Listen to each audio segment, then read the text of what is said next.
Harry defended himself. A moment later they began to laugh.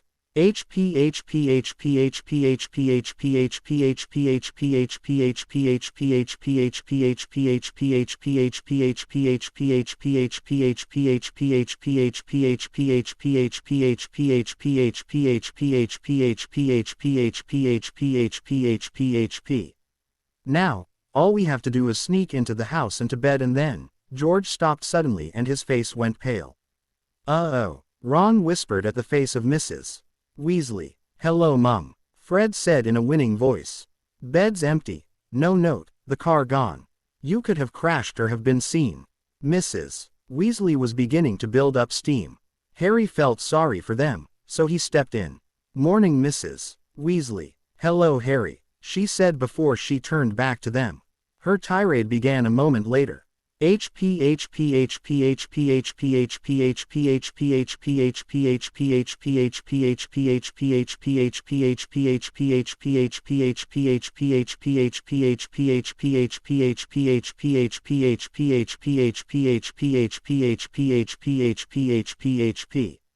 Man, I'm tired. I think I will head up to bed and, George began. No, you will not. It's your fault that you are tired. You three are going to gnome the garden after you finish eating. I'll join them. Harry stood as the twins and Ron stood. You don't have to, Harry. Mrs. Weasley said. Nah, it's all right. Plus, there was something I wanted to ask the twins. If they are working I might as well pitch in.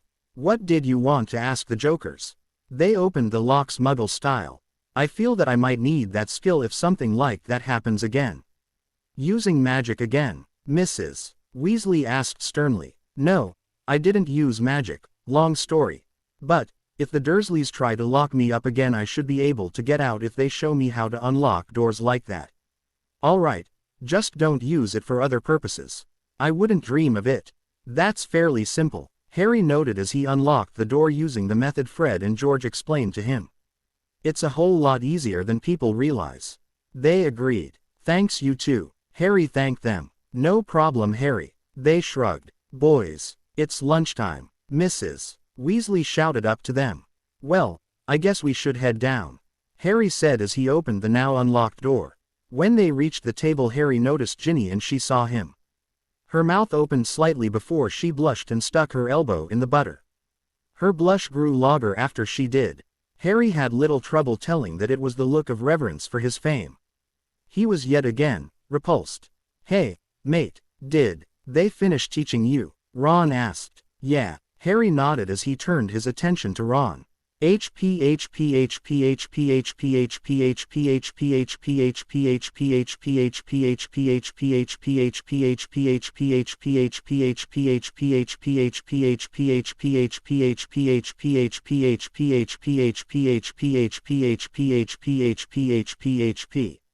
Well, can I at least aid him in one way? The gatekeeper asked the council. How do you wish to aid him? They asked. Restore his eyesight. That might give him an advantage that he didn't have before. We will consider it. You do realize that this will create a butterfly effect far larger than before. The gatekeeper nodded. I know. But, I made a promise to his father when he ped through the gates. I vowed to aid him in any way I could. How did he convince you? They asked curiously. It was his heart. He was dedicated to his son. His love for his son overcame my neutrality. The gatekeeper had plans to aid Harry later as well. I see.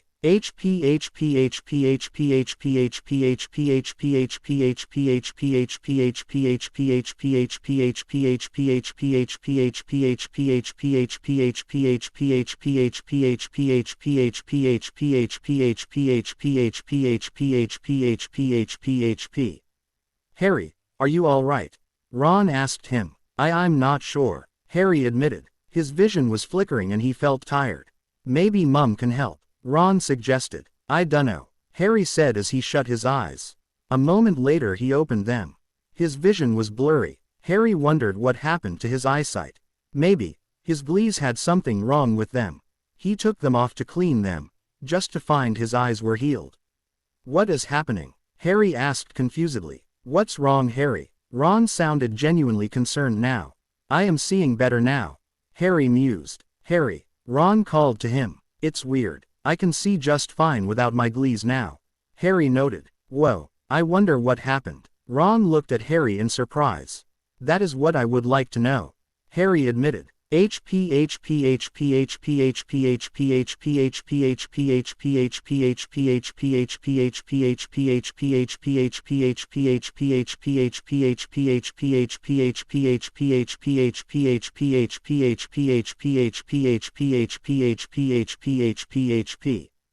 Get ready. Tomorrow we'll go to Diagon Alley.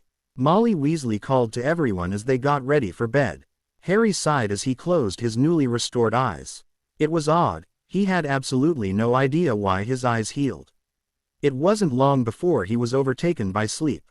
She said that. Harry asked Ron brokenly. Yeah, she did. Ron confirmed coolly. I don't understand. Harry whispered. Ron didn't reply. Instead he turned and looked at the watch that he had been given for his 18th birthday.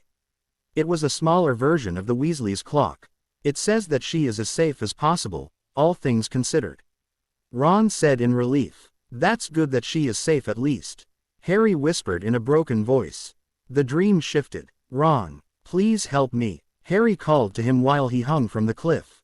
It's over, Harry. Ron said as he turned away. Ron, please, not you too. I can't do this alone. Harry pleaded with him. The dream shifted again. Harry Potter. At long last we shall find out who is truly the stronger one. I challenge you to a wizard's duel. Voldemort said to him. What are the conditions? Harry asked coldly. Fight to the death. No running is allowed. Any and all spells acceptable. No weapons beside wands. Wandless and nonverbal magic is allowed. I accept.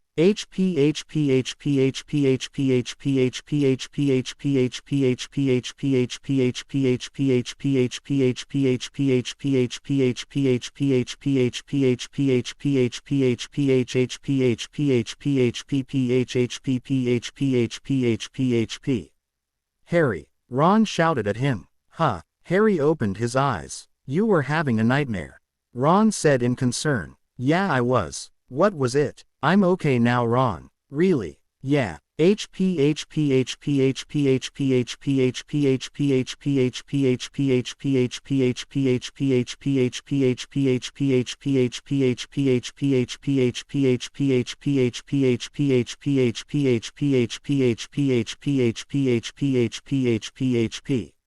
They quickly gathered up the supplies required. Harry, who knew that Lockhart was at the bookshop, carefully hid his scar and kept his head down. Hopefully, he wouldn't be seen. He quietly bought his books and was leaving when the scuffle between Lucius and Mr. Weasley began. He was able to leave the bookstore even as the fight continued. He was tempted to take the diary and destroy it so the basilisk wouldn't attack students. However, he had been warned before about changing the future. Harry sadly concluded that he had to allow this event to come to pass. He needed to be ready for Voldemort's newest threat. He awoke to the sound of shouting. Mrs. Weasley was calling everyone to get ready for the Hogwarts Express. Harry rolled out of bed and quickly pulled on his clothes. He instinctively grabbed for his glees before he remembered that he could see without them. Harry, Ron, time to go, Mrs. Weasley shouted. Ron, you ready? Harry asked as he began to drag his trunk to the door of Ron's small room. Ron nodded as he threw the rest of his clothes into his trunk. Harry chuckled as it became obvious that he wasn't ready. I'll give you a hand. Harry offered as he stopped and walked over to Ron. Ron looked at him gratefully. Thanks, mate. He began to help Ron pack the rest of his stuff into the old trunk. Harry, Ron, what's taking so long? Mrs. Weasley shouted up the stairs. We have to hurry, Harry muttered, or Mum will have my head.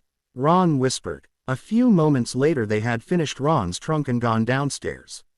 Fred and George were lounging on their trunks in front of the door. When they noticed Harry and Ron they spoke. Finally, George said, everyone has gone to the car already.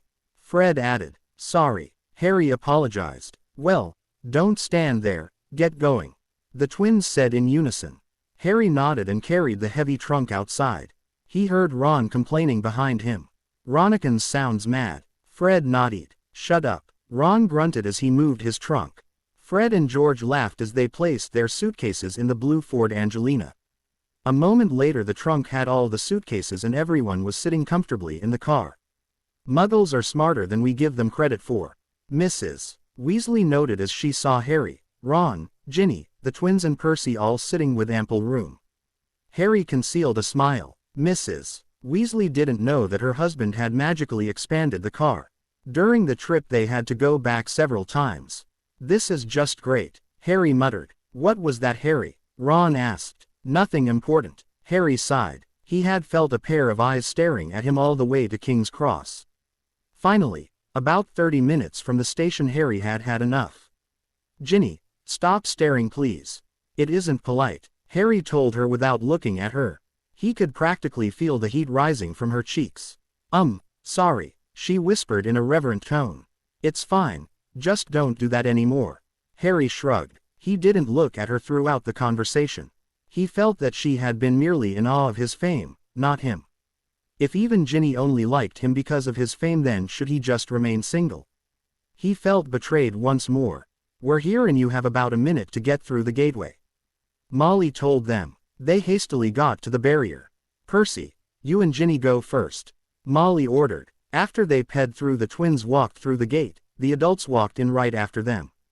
We're next, Ron said as they went towards the gate. Just to find out that they couldn't. What is this? Ron demanded. Harry shrugged. He wasn't surprised. After the train left, Ron turned towards the car. Well, I don't know about you, but I'm going to use the car, Ron said as he approached the Ford. Harry winced. Ron was essentially forcing him to go. If he didn't go, it was possible that Ron might die. Harry still hadn't gotten over Ron leaving when he needed him most, but he most certainly didn't want him to die. Ron, wait up, Harry called as he drug his trunk to the car. Ron smiled. Welcome to Ron Weasley. Fly planes, Ron said grandly as he started the engine. Harry tossed his trunk into the backseat. It sat beside Ron's. Fly planes? Harry asked. His mouth was twitching slightly. Yeah, those things that muggles fly on instead of brooms, Ron explained. They are called airplanes, Ron. Harry explained. Oh, was Ron's intelligent reply. A moment later they took off. Invisible, but Harry knew that it wouldn't last. Harry said little as they followed the train. He was preparing himself for the reprisal that was bound to come. After they had left, Harry released Hedwig. Instantly, she spread her wings and took off. Harry, we have a problem, Ron said. His face had gone a little pale. Let me guess, the car's invisibility is going out, Harry asked. Yeah, Ron nodded. It was bound to happen. I bet this car hasn't been on such a long trip before, Harry replied. It wasn't too long until the car began to sputter and groan in protest. This isn't looking so good, Harry noted clinically. How are you so calm? Ron demanded. Harry shrugged before he answered. Panicking is a stupid mistake. It is better to stay calm and keep rational thought. Ron shuddered. Hermione reads, so much that it isn't human, and you are so calm it isn't human. Am I the only one who is human in the trio? Ron asked as the strain became more evident. A few minutes later the car plummeted and dropped towards a large tree. Harry clenched his teeth and CED'd himself for the impact. Meanwhile, Ron was screaming in terror. Harry heard a loud crunch as the car slammed into the Whomping Willow. We need to get going, Harry urged Ron. However, Ron was shell-shocked and the NCHES began to retaliate. A large one hammered the roof of the car. Go, Harry shouted. The shout shook Ron out of his stupor and he slammed his foot on the gas pedal. They got out of the tree's reach, but it was evident that the car had had enough. They were dumped out of the seats and the trunks were tossed beside them carelessly. Hedwig landed on Harry's shoulder after it all happened. Well, we're here. Harry brushed himself off and stood. Ron was looking morosely at his now broken wand. We can try to fix that when we get inside, Ron. Harry offered a hand to Ron. Ron took it and Harry pulled him up. I bet the feast has started, Ron said as they approached the doors. Harry CED himself as Snape appeared. Well, Snape sneered at the two of them. Professor. Harry nodded his head curtly. Harry, why did you stick up for me? Ron asked with some surprise. Harry looked at Ron's shocked face as they climbed the stairs to Gryffindor Tower. Harry then shrugged and focused on the stairs. Harry, why? You could have been expelled. Ron prodded further. It was my fault. I should have thought about using Hedwig sooner. Harry replied with a simple shrug. He didn't really hate himself for his decision. He just couldn't let Ron know how he really felt. Is that supposed to cut it? Ron looked at him with irritation. Harry shrugged for the third time as they neared the fat lady. "P-word," she demanded. "Do know the P-word?" Ron asked Harry. "No, that means we will have to wait."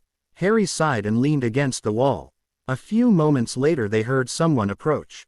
"Harry, Ron, did you two really do what the school is saying you did?"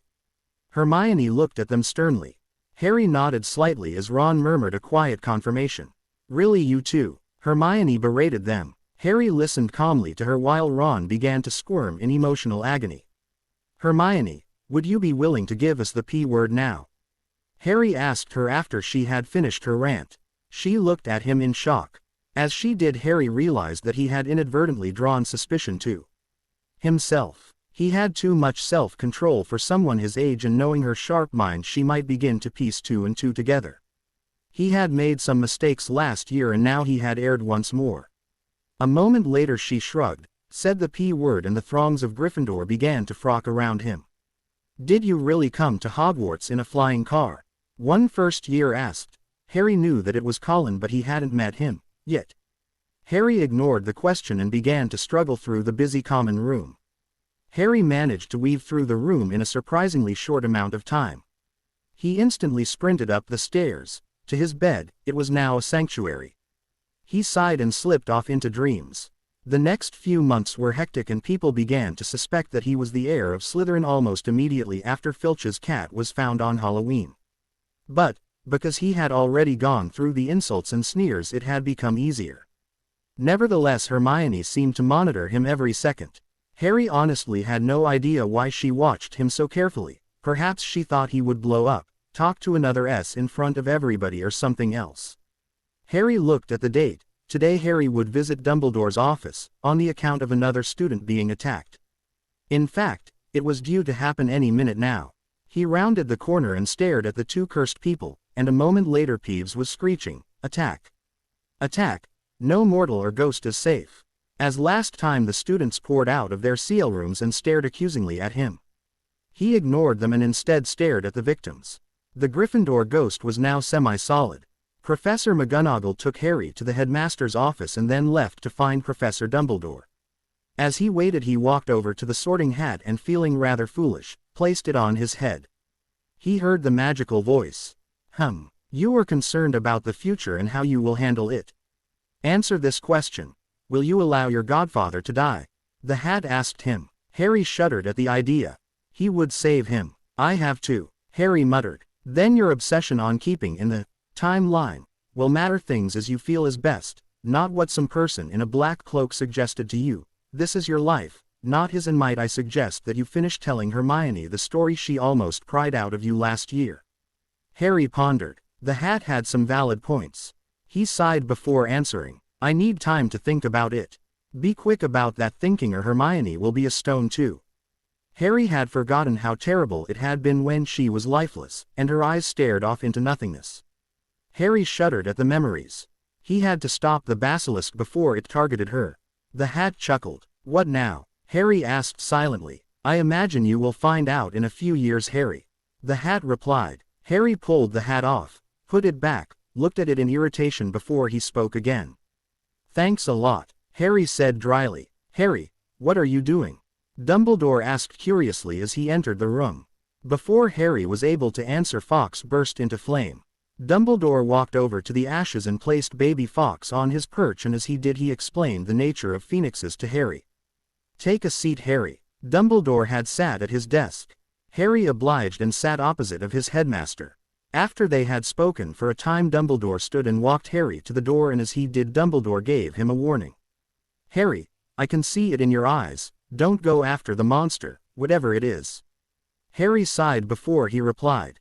"Sorry, Professor, but that is one thing I cannot do. The monster is too much of a danger to ignore. If I can at least identify it, that will help." Dumbledore looked at him for a long moment. "I see. I'm sorry. This is something I have to do," Harry said as he exited the office. He had to think for a while before he came to his decision. It wasn't difficult after he decided what he needed to do. However, for his plan to work he needed to wait until nearly the last second. When Hermione would announce that she would go to look something up, he would be there. Perhaps he would be able to protect her. It wasn't long until that happened. I have to look something up. Hermione stood hurriedly. I'll come along. Harry stood after she did. It isn't really, she began. Come on, I can give you a hand. Harry interjected. She sighed before nodding slightly. If all went as planned she would be safe. I must be crazy. I hang out with two different people who seem to love books. Ron muttered in irritation as they left. Harry followed Hermione as she walked towards the Leary. Harry, why did you join me? She asked. I might be able to help. Harry offered an excuse. She sighed as she opened the doors to Hogwarts Leary. Thanks, but it wasn't really necessary, Harry. She walked into the room. Almost instantly they began to pore over various tomes. A few hours of what Ron would have called torture they came to an answer. It's a basilisk, Hermione whispered with awe. Harry nodded. I had a feeling. He decided that the truth was required. How would you know that? She caught him instantly. Harry smiled slightly. Hermione was brilliant and he decided that he had little choice but to trust her as he once did. Sure, she might turn against him later but he would be able to bear it. Besides that, he felt lonely. His heart was barren and empty.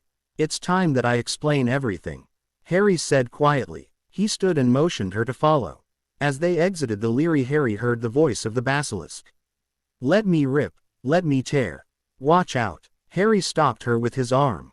What is it? She asked with concern. Cover your eyes. I have to handle this problem. Harry's voice took on an edge of command. She nodded and covered her eyes. She was intelligent and she knew that Harry could hear the serpent. Harry focused on the image of As. He then spoke. Hunt no more upon this day, return to your lair. A great threat approaches the chamber. Guard it, the threat will come soon. Harry hissed in the serpent tongue. The basilisk's words stopped instantly and he sensed it withdraw. It's okay to look now. It's gone, Harry told Hermione. Hermione uncovered her eyes and Harry began to continue onward. Internally, he was elated. He had protected her, but, on the outside his emotions were unknown. He sensed Hermione draw closer to him. She was merely a few inches away from him when she spoke. Thanks, Harry, if you hadn't been here I would have been killed or something. Hermione said in a low voice. Harry smiled. Anytime, he replied softly. Harry and Hermione neared the room of requirement. Harry, why are we coming here? She asked in some surprise. I will explain, but please wait for a minute. Harry walked past the room 3 times. I need a place that I can reveal the truth to Hermione, about my past, and my life. Harry thought. A moment later the doors to the room of requirements opened. Without preamble Harry grabbed Hermione's hand and pulled her into the room. The room was filled with numerous pensives, and even time turners. There was a huge clock on the far wall that was slowly ticking. Harry hummed that it was slowing time down so he would be able to finish quickly. He saw 2 comfortable chairs sitting near an almost exact replica of the Gryffindor Tower's fireplace. Beside each chair there was a table and on it was a pensive. He sat in one of the 2 seats. Hermione took the other one a moment later.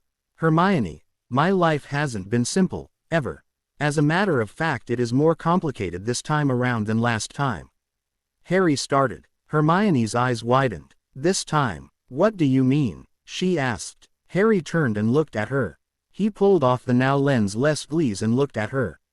It is really simple. I fought Voldemort and at the cost of my life I destroyed him. Hermione, I have been given another chance at life. Harry explained. Why did you take off your glaze? Wait, you don't have lenses in them. How long have you been able to see without them? She asked in shock. Since this summer, I felt that I needed to hide the fact that I can see better now. He explained. Does Ron know about this? She asked. Harry nodded. He was there when it happened. How it happened I have no idea. It didn't happen last time. What have you changed so far? Hermione asked. Mainly little things, but I did make one major change. I stopped you from getting petrified. That is why I went to the Leary with you. I didn't want to see you in that state again. I can take a lot but that. Harry shuddered. What happened last time? She looked at him. That is why I wanted to come here. It will be a very long story." Then he began his tale. HP.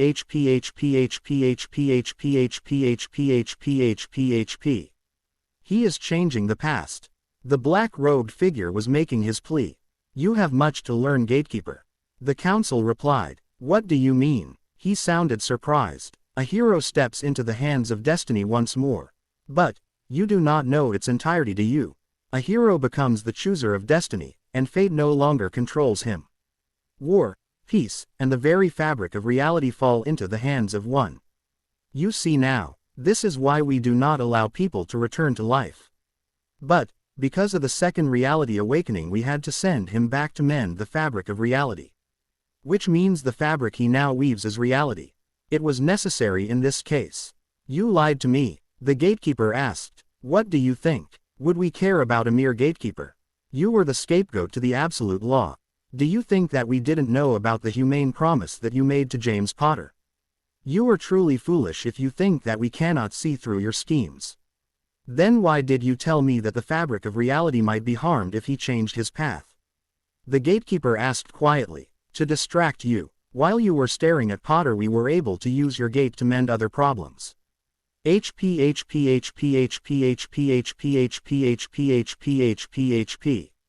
Hermione stared at him in awe as he pulled out his wand and touched it to his head. A silver strand wrapped around his wand and he dipped his wand into the calm face of the pensive. "What are you doing?" she asked in awe. "Come here and look, I will show you some of my memories." She nodded and looked into the pensive, and a moment later they were both inside his memory. Instantly Hermione grabbed onto Harry's hand. "Excuse me, have you seen a toad?" "A boy's lost one," Hermione asked of them. The one that Harry had from this reality played first and then the original. Next he showed them in the future. "Does that make any sense?" Harry asked Hermione as they rode on Buckbeak. "No, but I don't like flying very much," she said in fear. Buckbeak suddenly shot towards the castle and Hermione's scream pierced the silence. After almost 100 memories were shown to her, he tapped her shoulder. She turned and looked at him. "We should go now. The other memories need to stay in my mind, not shown, not yet, if ever." "Would you at least speak about them?" she asked as they began to leave. After they exited, the pensive Harry sighed. "I suppose that I have to." "Well," Hermione prodded. The story continued. He had to cover almost a lifespan of 20 years. When Harry had finally finished, he stood and walked to the door. "We need to head to the common room," Harry explained. "Wait, Harry." Hermione stopped him with a hand and flung her arms around him. "Thank you for telling me, Harry, it was vague of you." "You were vague just to listen to me," Harry countered as he wrapped his arms around her. "I'm so sorry that I abandoned you last time. I promise, I won't abandon you this time around," she vowed. "Hermione." Harry tried to speak but couldn't find the words. They stood holding each other for a long moment before they separated and headed for the common room. When they entered the common room, Ron rushed up to them. "Where were you two? There has been another attack. What's more is they sent Hagrid to Azkaban," Ron said in a rapid burst. "What?" Harry's eyes widened in surprise. "Who was attacked?" Harry asked. "Cedric Diggory and 3 other Hufflepuffs. No one was killed, fortunately. But they also fired Dumbledore." Harry realized that when the S was returning to the chamber, the S chanced across the group. Which meant that they were now petrified and Harry had nearly caused the deaths of 4 good people. Hermione looked outraged. They thought that Hagrid would make a good scapegoat, so they sent him to prison. And they booted Dumbledore. I bet the next person will be killed if there are any more attacks. Harry had a grim look. I hope this isn't a sign on what is to come. Harry frowned seriously. So do I. Ron and Hermione agreed. The next day a bleak message was painted on the wall. Her body will lie in the Chamber of Secrets for all eternity. Harry nearly cursed when he saw the message. But Hermione was beside him and wouldn't approve. I have to go. Harry turned and began to move to the Chamber of Secrets. Harry, Hermione called and followed him. What is it? He looked at her. I'm coming, she told him. Ron caught up to the two of them. I don't know what is down there, but I'm going to help out. Ron said seriously. All right, Harry sighed. On the way there they bumped into Lockhart. If I knew where the chamber was, I'd go and save her. He was protesting to the teachers. However, they left him and walked away. You can't just open the Chamber of Secrets, Harry said quietly as he pulled out his wand and pointed at Lockhart. Harry, what are you doing? He demanded. I know where the chamber is and how to open it. Come with us. You are the defense against the dark arts teacher after all. Yes, but, Lockhart protested feebly. No buts. Come on, Professor. Harry shot a summoning charm at Lockhart and took his wand. Here, Ron. You may need this. Harry tossed Lockhart's wand to Ron. Ron deftly caught the wand. Hermione neared him and whispered quietly. What are you doing? She asked in a strangled whisper. You will see, Harry promised quietly. Harry kept his wand pointing at Lockhart and walked to the girls' bathroom, Myrtle's bathroom. Harry walked to the correct faucet and looked at the S. Open, Harry hissed. The door to the ancient chamber opened and Harry pushed Lockhart down, beckoned the others to follow. When they reached the landing, Lockhart obtained Ron's broken wand. Why are you a fake? Harry demanded. Why? I took the fame. After all, the public needed a person that would stand out. Who would have cared about the ugly idiot who discovered the anti-werewolf necklace? That soul had no taste in fashion. Lockhart shuddered. Hermione looked at Lockhart angrily. You mean to tell me that I thought this idiot was great? Hermione asked. Unfortunately. Harry nodded. Obliviate, Lockhart shouted. Just to make himself forget. Harry chuckled slightly. You two look after him. I will handle the rest. Ginny won't be killed, Harry promised Ron. Ginny. Ron sounded stricken. Hermione, watch over them please. She nodded, and as Lockhart began to move she gave him a small kick. Ow. Harry turned and ran off into the depths of the chamber. Riddle. Harry stared at his foe. You know my name. Who are you? Harry looked at him. That doesn't matter. Give up, Ginny, Harry ordered. Riddle laughed faintly. Can you kill a basilisk? Riddle asked. You seem to forget I'm not alone. Dumbledore's spirit remains in this school. A moment later Fawkes swooped in and dropped the hat into Harry's hand. Riddle laughed loudly. That is it? The school hat and a bird? He asked scornfully. Come, the heir of Slytherin calls you. The Miv basilisk emerged. It was even larger than Harry remembered. Harry reached into the hat as Fawkes stabbed out the serpent's eyes. He felt the handle to the sword of Gryffindor. He quickly pulled out the weapon and the rubied hilt shone brightly, even in the dim light of the chamber. He quickly put the sorting hat into his robes and then, Harry grasped the weapon's hilt with both hands. He held the weapon in front of him and readied himself for the basilisk's attack. Ginny lay, unmoving in the corner. Let's go, Harry said quietly. The basilisk heard him and shot towards him. Harry didn't attempt to dodge. Instead Harry, still gripping the sword of Gryffindor with both hands, stabbed into the maw of his foe. He heard a sickening noise as the weapon stabbed through the roof of the S's mouth. However, Harry felt the fangs of the serpent stab into both his shoulders. Harry winced as he broke the fangs off. Harry quietly pulled out the sword of Gryffindor and walked over to Ginny. When he neared her, and the diary, he collapsed. Impressive, you killed the basilisk. The venom is powerful. I would say you have less than 3 minutes to aren't immortal after all. Riddle smiled coldly at Harry. Harry smiled the same smile. Neither are you. With that Harry ripped the fangs out and stabbed the diary. After Riddle disappeared, Ginny shot up. She looked at Harry. Harry, you saved your hurt. She looked at him in concern. Ginny, listen closely. Hermione and your brother Ron are back a ways. Go and find them. What about you? She asked. Harry smiled faintly. I did what I could. Go, Harry whispered. She looked at him sadly for a moment before running to where her brother and Hermione were. Fawkes fluttered over to him and began to cry over his wounds. Lo, Fawkes, Harry whispered faintly. It was only a short time before he could see clearly and stand again. Thanks, Fawkes. Harry stooped and cleaned off the sword of Gryffindor. As he cleaned the sword, he picked up the destroyed diary. After doing so, he offered his shoulder to Fawkes as a perch. Fawkes accepted the offered perch and they went off to find Ron, Hermione, and Ginny. Even after he had saved Ginny, his feelings towards her hadn't changed. She didn't care about Harry the person, instead it was Harry the hero. Harry died, Ron asked Ginny in a struck voice. No, it can't be. He can't die like this. I won't accept it, Hermione cried. Hermione, Ron called after her. Suddenly Harry heard a set of feet sprinting towards him. Hermione collided into him and she knocked him off his feet. Fawkes took flight as Harry fell. A moment later she realized whom she had run into. Harry. She instantly hugged him. He felt her tears land on his ripped and blood-stained robes. Harry held her as she began to calm down. How? Ginny asked in awe. The two Weasleys had come after they heard Hermione cry Harry's name. Fawkes saved me, Harry explained. Phoenix tears. Hermione's eyes widened in acknowledgement. Exactly. Harry nodded. Huh. Ron looked at Harry in confusion. Honestly, Ron, Phoenix tears can cure any injury. Hermione explained. Oh. Ron replied intelligently. Ginny shook her head slightly. How do we get out? Ron suddenly asked. Harry looked at Fawkes, whom was flying above them. Oh no, if you are even thinking about having that bird carry us out, you must be crazy. Fawkes isn't a normal bird. Harry shook his head. Fawkes neared them. Harry and Ron grabbed Lockhart, and they grabbed onto Fawkes. Hermione wrapped her arms around Harry's waist. Harry felt slightly uncomfortable, but she had to hold onto something.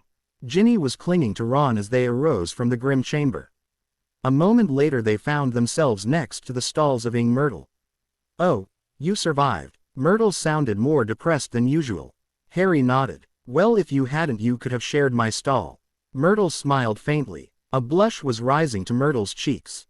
Harry rubbed the back of his head uncomfortably.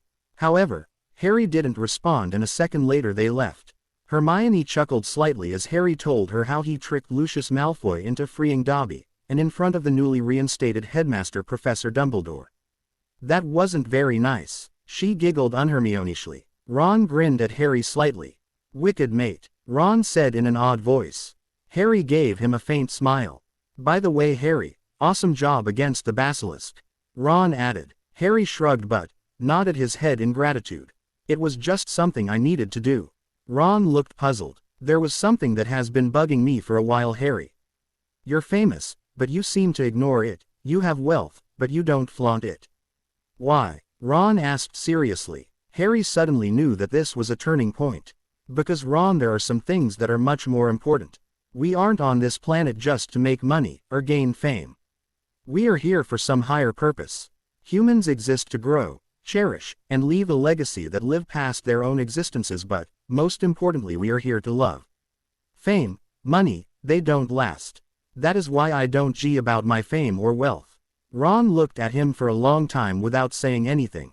So have I been misguided all this time? Ron whispered so quietly that Harry barely heard him. Find out what your purpose is, Ron, and stick to it. Harry added. Ron nodded seriously. I will have to think for a while. Ron sighed and left the room. For the first time he had returned to life, he had hope for his friend. Harry suddenly realized that with him tampering with the original timeline, he was changing the course of history.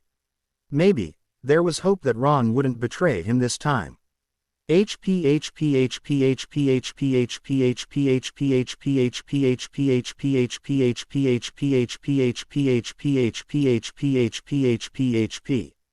Now that the gatekeeper is in his place, how shall we continue to counter the problem of the second reality? There isn't much more we can do. The absolute law requires competitions, and in this case, if Voldemort wins, not only will he gain control of this reality, but his power will be increased several-fold, enough that he could cross into our own territory, and if he gains that power, will be defenseless against him. But we cannot interfere, because if we do, the Senate of the second reality will be able to play a part in this dimension directly, and that's the last thing we need. What happens if Potter does manage to defeat Voldemort again? The silver-robed being asked. He will be given the opportunity to have near unlimited power. It will be his choice, of course.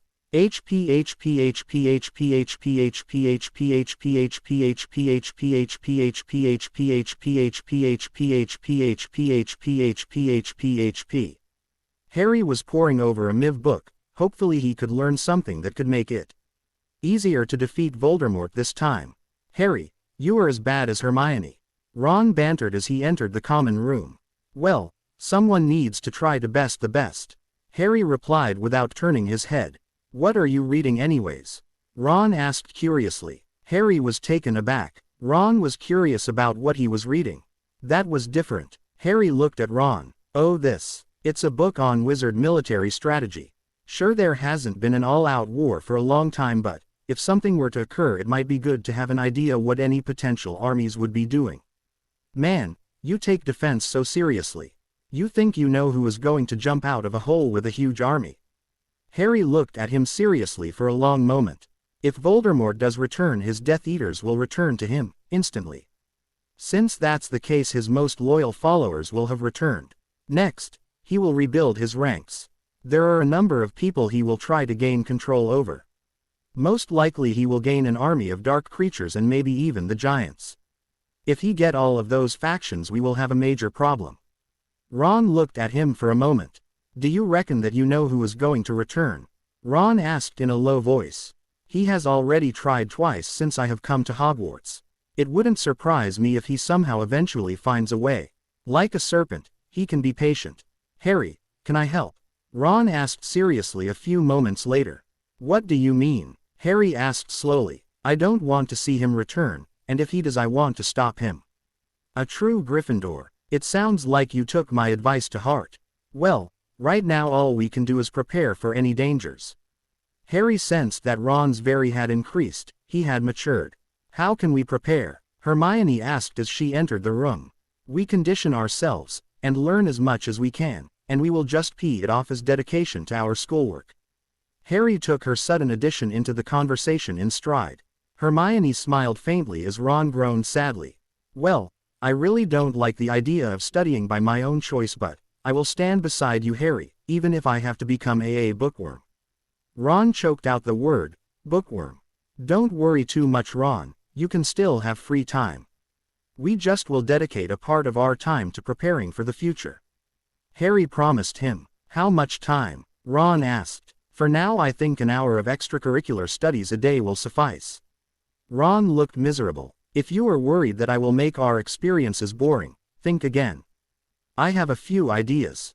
Harry promised. Like what? Hermione asked curiously. Harry's face took on a look of utter innocence.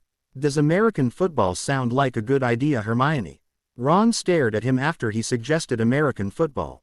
Harry, I am not playing such a rough sport. Besides, it isn't even related to studying. Hermione replied coolly. Then maybe I should find another basilisk for us to practice on. Harry said brightly. Hermione stared at him in shock. I didn't think so. Harry grinned at her. You're teasing me, aren't you? Hermione's eyes narrowed. His eyes widened as he gave her another innocent look. Would I do that? Harry said in a fake innocent voice. Ron chuckled at Harry's bantering. You would, Harry. Ron sided with Hermione. At least I don't push things too far, right? Harry asked them as he stood. You're impossible, Harry. Hermione laughed slightly. Maybe I am. Harry agreed pleasantly as they left for dinner in the Great Hall. The next few months passed without incident, unless you count Ginny staring at Harry in awe every single time he came into the room. Ron and Hermione tried to encourage her not to, but she was stubborn. Only after Harry asked her to stop staring every time he entered the area would she blush and then stop.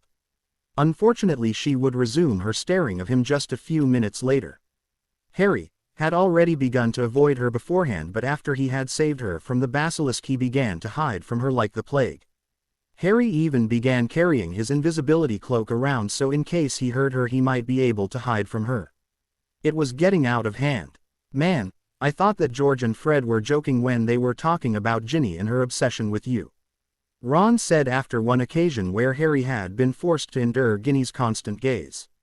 Harry looked at Ron for a moment. Apparently the twins are sharper than they act. Harry agreed. I'm sorry that you have to endure that all the time. Ron apologized. It isn't your fault, Harry replied. Hermione patted his shoulder consolingly. She will grow up. Hermione tried to sound convincing but was failing terribly. Thanks for your support, both of you, I really am grateful. The last few days passed quickly and the feast came. Harry, Hermione, and Ron walked side by side into the Great Hall. After they had eaten, Dumbledore stood and spoke. Congratulations, Gryffindor, for winning the House Cup. This has been an exciting year, hasn't it? I am sorry to announce that our Professor of Care of Magical Creatures is retiring this year. I will be searching for his replacement during the summer. The mandrakes have cured our petrified ghosts and students. To these individuals I offer my sincerest apologies for what happened to you. However, I would like to welcome you back to Hogwarts. I hope that next year will be much better and I hope that you will enjoy your summer. So until next time we meet, farewell. The trunks were packed and they were ready to board the trains. Harry sighed as the train began to move. I'm leaving the only home I have ever had once more. Harry shook his head sadly. Harry, maybe we will be able to take you in for part of the summer. Ron tried to ease his spirits. Harry smiled slightly. Thanks, Ron. The train ride was uneventful and ended too quickly for Harry's tastes. After they had exited the barrier, Harry saw Vernon, Petunia, and Dudley waiting for him in the car. However, they still hadn't noticed him. Well, take care, Harry said to his two friends. Ron nodded. You too, mate. Hermione suddenly gave him a near bone-crushing hug. I'll miss you, she breathed into his ear as she clung to him. Same here, Harry said quietly. A few seconds later she let go of him and he walked over to the car which would take him into his exile for the summer. Or at the very least, part of the summer. Still, he had hope and that was all he needed. Harry stared out of his window. He had gotten Ron's letter telling him that it was going to be impossible for him to come over for at least a while. As the letter put it, Harry, sorry but the family won a large prize and we are headed for Egypt. I would have liked you to have come and stayed with us instead of those horrible muggles that you have to live with, but, unfortunately, it isn't possible. Sorry, mate, I really am. I hope they won't treat you too bad. Ron had given him a sneakoscope. It wasn't the highest quality sneakoscope, but Harry wasn't complaining. He was grateful to Ron. A moment later another owl flew through his open window. He could tell by looking at the handwriting that it was Hermione whom had written to him. Immediately after Harry had taken the letter off of the owl's leg, it took off the large package. Harry stared at the package and letter blankly for a few moments. Hedwig hooted at him and it snapped him out of his stupor. Right, I'll open it. Harry promised Hedwig and carefully opened the letter. Dear Harry, I hope this finds you well. Hopefully all has been going all right for you. Anyways, Ron sent me a letter informing me that he is headed out on a family vacation. Sorry about that, Harry. I spoke to my parents and they are unwilling that a boy they don't know comes over for the summer. I had hoped that maybe my parents would have allowed you to stay here, but they told me that it isn't proper for a young girl to invite a boy to her house for an extended period of time. I asked them what an extended period of time was. They told me that overnight was too long.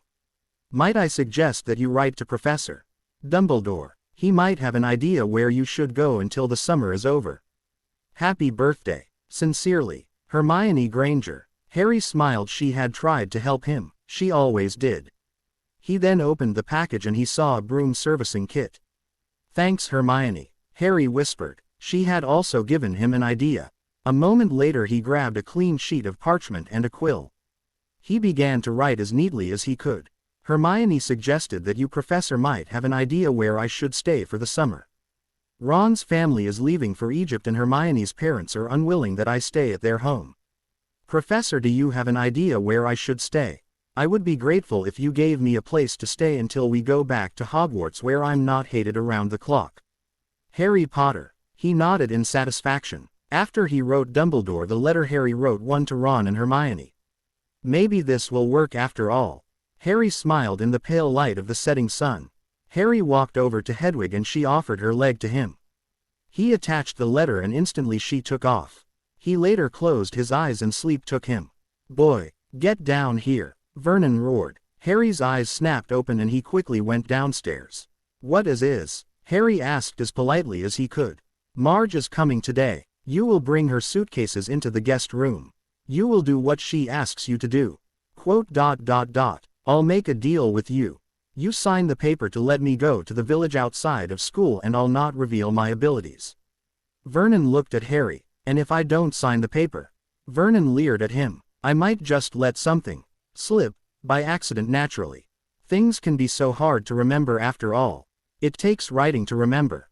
Harry smiled lightly. I will monitor your behavior and if you keep in line I will sign your cursed paper.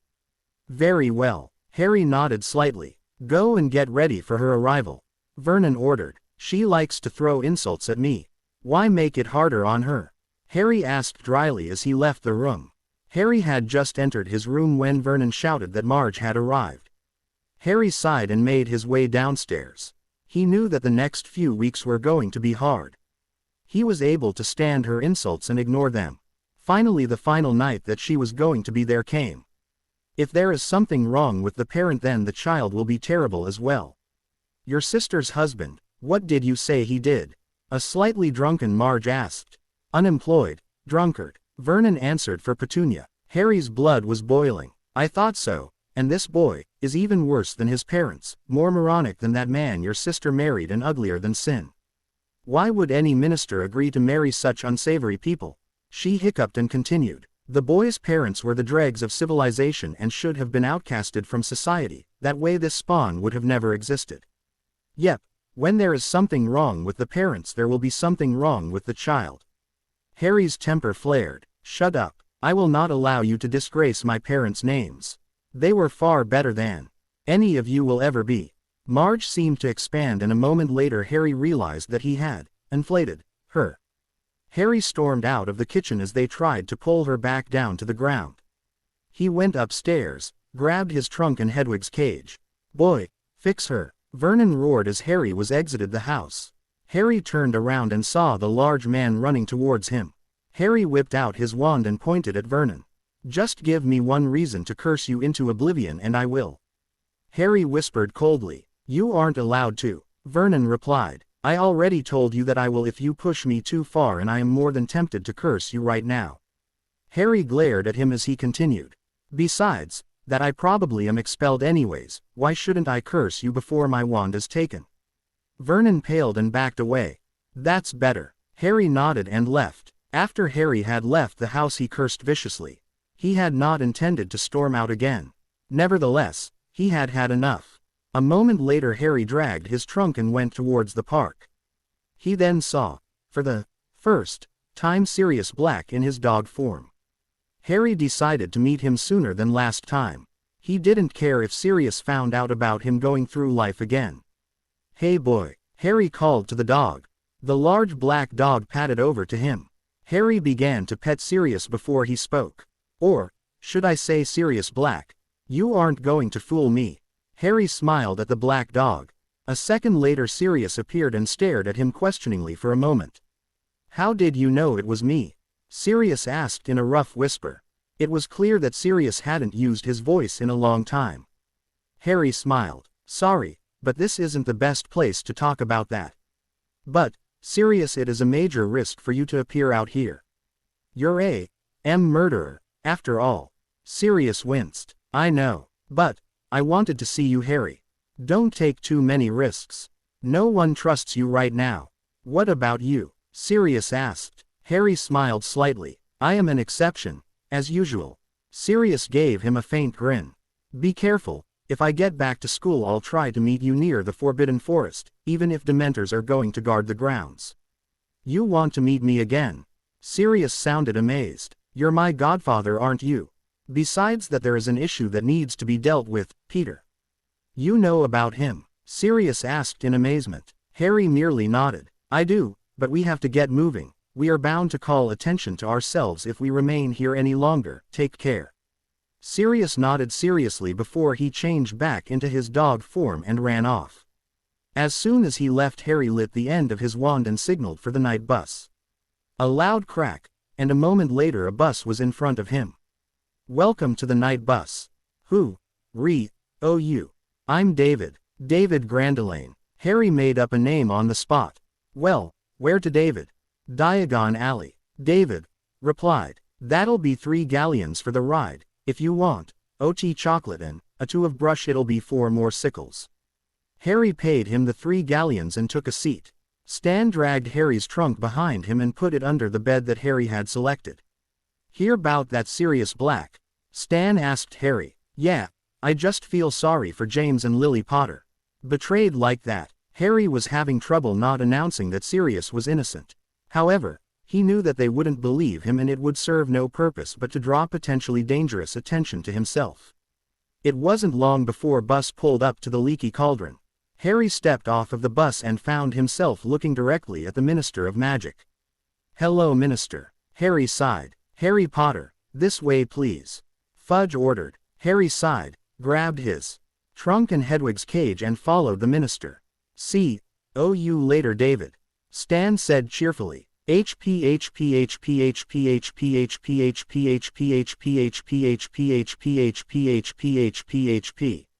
Well, it seems Harry still has a bit of a temper. The gray-clocked figure chuckled. The gatekeeper concealed a slight smile. So it would seem. The gatekeeper agreed. What do you plan to do? The gray figure asked. Whatever I can do to increase Potter's odds of survival. The gatekeeper replied. What ideas do you have? Not sure yet. Harry Potter needs to make the moves, I will just aid him in those moves.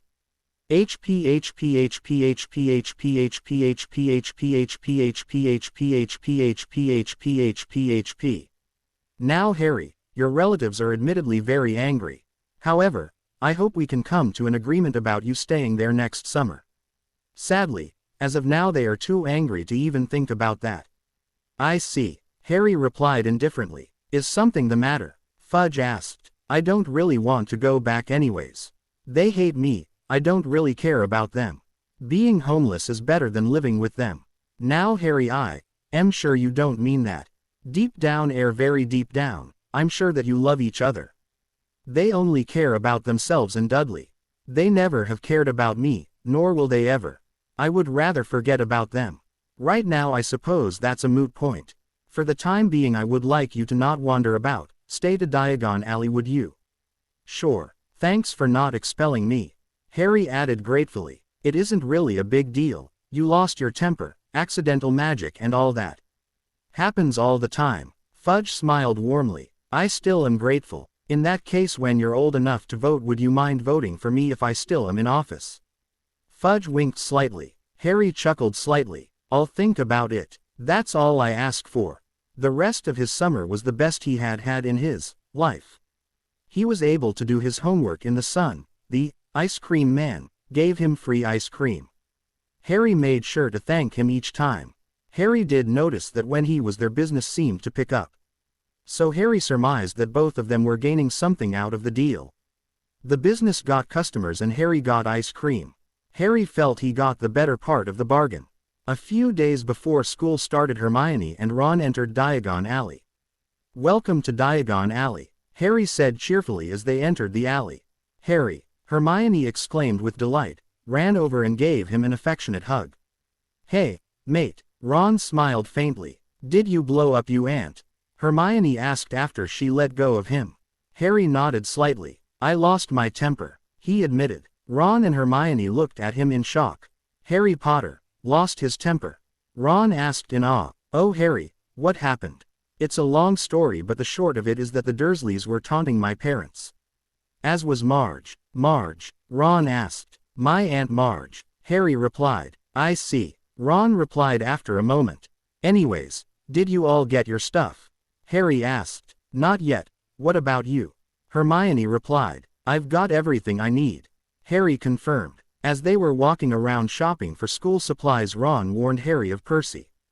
Percy is now head boy and he now has an ego the size of London. When didn't he have an ego the size of London? Harry asked. Ron chuckled slightly. Never, Ron admitted. Surprising to Ron but not to Harry, Hermione didn't defend Percy. She had seen many of Harry's memories. It wasn't long before Hermione purchased Crookshanks and nearly killed Scabbers. It had been a long day. However, the day didn't end until after Harry saw the alterations on Percy's head boy badge. He sincerely laughed when he saw Big Head Boy. I have an idea, the gray-cloaked figure suggested. What is it? The gatekeeper asked. The Counselor of Wisdom stared at him for a long moment. You could let him see why he was betrayed. I don't have that power. The gatekeeper admitted. What really happened anyways? The Counselor asked. Weasley fell head over heels in love for Granger. Because of that he gained an obsession with protecting her. After their near-fatal encounter with Voldemort for the millionth time he lost his nerve, and fearing for her he stunned her and then placed her into a deep slumber. Afterwards he magically forged her handwriting and gave Harry a letter saying that Hermione had had enough. That doesn't explain everything, the Counselor noted. Well, after that Weasley and Potter had continued for a while until that fateful cliff encounter. Weasley had programmed the wristwatch that he had gotten for his last birthday to include Granger. When he saw her hand on dying, Weasley panicked and left Potter hanging over the cliff edge. So Harry thought that Hermione had abandoned him and Ron just took off when he was needed most. The counselor summed up. Naturally it was much more complicated than that, but it is a good 3-second summary. Why did the hand say, dying? The counselor asked. The irony is she was dying because her heart was breaking, she needed to be with Potter to be complete. But she was in a deep slumber. The counselor objected. It doesn't matter all that much when the witch or wizard that has been placed in the dreamless sleep has a great amount of love and magical power. She felt Potter's suffering. Is that possible for humans? The gatekeeper could almost see the frown. Rarely. But it is possible. Why rarely? Usually their hearts have to be deeply connected. HP.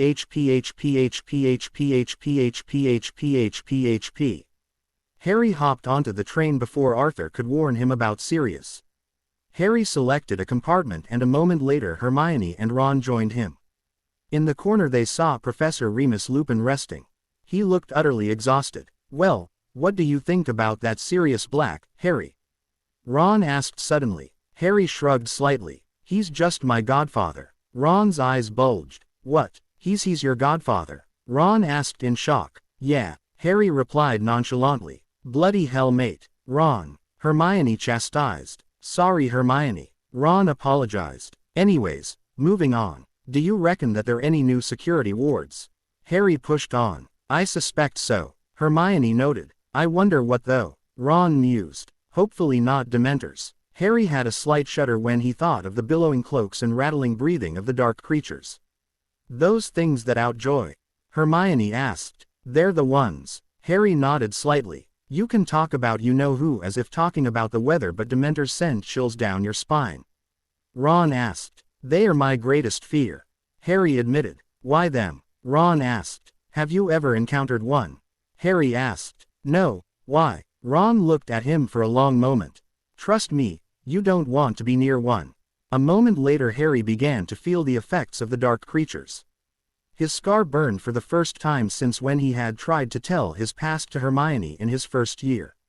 Harry drew his wand, stood, faced the compartment door, and readied himself. He was not going to be drained by such hideous abominations. Lupin's wand suddenly flared up.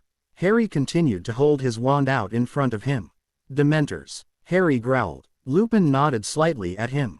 Can you cast the Patronus charm? Lupin asked seriously. Harry gave him a quick nod without turning to look at him. If you get in trouble though, I will take over. Harry nodded slightly once more. A few seconds later a Dementor opened the door to the compartment. Sirius Black is not hiding under our cloaks, you can go. Lupin said quietly. The Dementor ignored him and began to enter. Harry didn't pause, he said in a clear but quiet voice. Expedito Patronum. Harry's Patronus slammed into the Dementor and chased all of the dark creatures off of the train. However, Harry had felt the effects of the Dementor for the short time it had been on the train. He was chilled. He was also shaking slightly from the effects of the Dementor. I really hate those things. Harry muttered. Here, take this. Lupin was breaking off pieces of chocolate and handing them around. Thanks, Professor. Harry said as he accepted a piece. Lupin nodded slightly, told them he was going to talk to the conductor and left. Blimey, Harry, I had no idea you could do that. Ron said in awe. I prefer to keep the fame as low as possible, it isn't every third year that can cast a Patronus charm. Harry muttered to him as he munched on the chocolate. When did you pick that one up? Ron asked. At the very end of last year. I just had gotten it right before we left. That was the first time I've used it on a real Dementor. Harry replied lowly. By the way, your Patronus took an interesting shape. Lupin noted as he re-entered the compartment. What do you mean? Harry looked up at him. Lupin's eyes widened slightly as he realized who had cast the Patronus. Your Patronus took the form of a stag, Harry. Harry knew that he had already pushed things too far and decided to act dumb. So what, Professor? I just thought it was interesting. Lupin replied after a few moments. Is that all there is to this story? Hermione asked Lupin. That's all there is to it. Lupin said without looking at her. Hermione looked at Harry for a moment. She knew what he was thinking. All right, I trust you, Professor. Hermione said. Fortunately the ride wasn't much longer, so the awkward silence didn't last long. It seemed like mere seconds before he felt someone tap his shoulder as they were leaving the train. Harry turned and was surprised to see a much paler Draco Malfoy. Malfoy was shaking from the effects of the Dementors. "What is it?" Harry asked. "It's about the Dementors. I heard you kicked them off the train."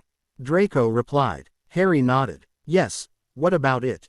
"Thanks, I don't like them," Draco said and quickly strode over to Crabbe and Goyle. Harry stared in awe for a few seconds before he caught up with his friends. "Can I have your attention?" Dumbledore called to the school. Instantly the Great Hall silenced. "Thank you. Now to the matters at hand. As you might have noticed on last year's CL sign-up sheet, healing arts was added. For those who are going to take it, you will need to report to the hospital wing, and the school nurse, or if she is occupied, one of the new assistants will instruct the I told you before our care of magical creatures instructor retired. Rubus Hagrid has agreed to become the new instructor of care of magical creatures. He will also keep his old position as gamekeeper.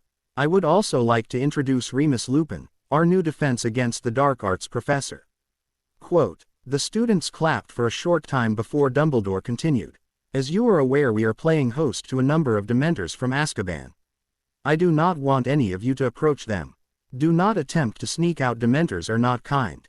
They can see through magical illusions easily, including invisibility." Dumbledore added as he glanced at Harry for a moment. "Do not go out at night. This is for your own safety. Sirius Black is on the loose and Dementors are attempting to apprehend him. Do not ignore this warning. I cannot stress how dangerous it is to go out," Dumbledore said seriously. Dumbledore continued, "With that being said, I hope all of you have an excellent year and an excellent night as well." Dumbledore dismissed them to their dorms. Harry, Ron and Hermione headed up to the common room. "Well, at least if someone is stupid enough to approach one of those Dementors, they can't say Dumbledore didn't warn them." Harry noted. "Yeah, you were right. I did not want to meet one of them."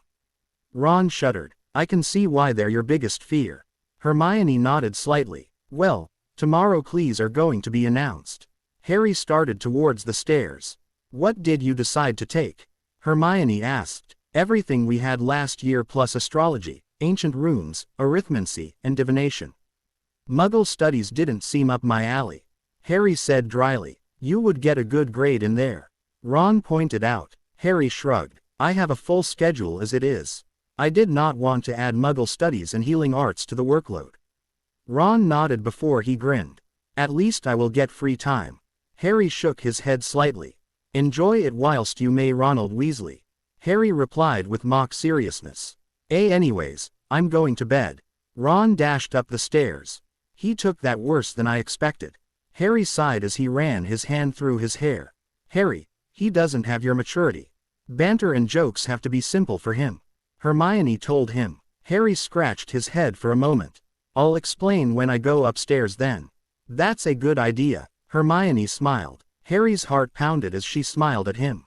What was the matter with him? "Anyways, Harry, I just wanted to warn you, you pushed it on the train," she said seriously. "I know I did, but I hate Dementors. I can't stand to be around them," Harry admitted. "Why?" she asked hesitantly. "I hear my parents' deaths if they are given time to drain me," Harry replied in a dead voice.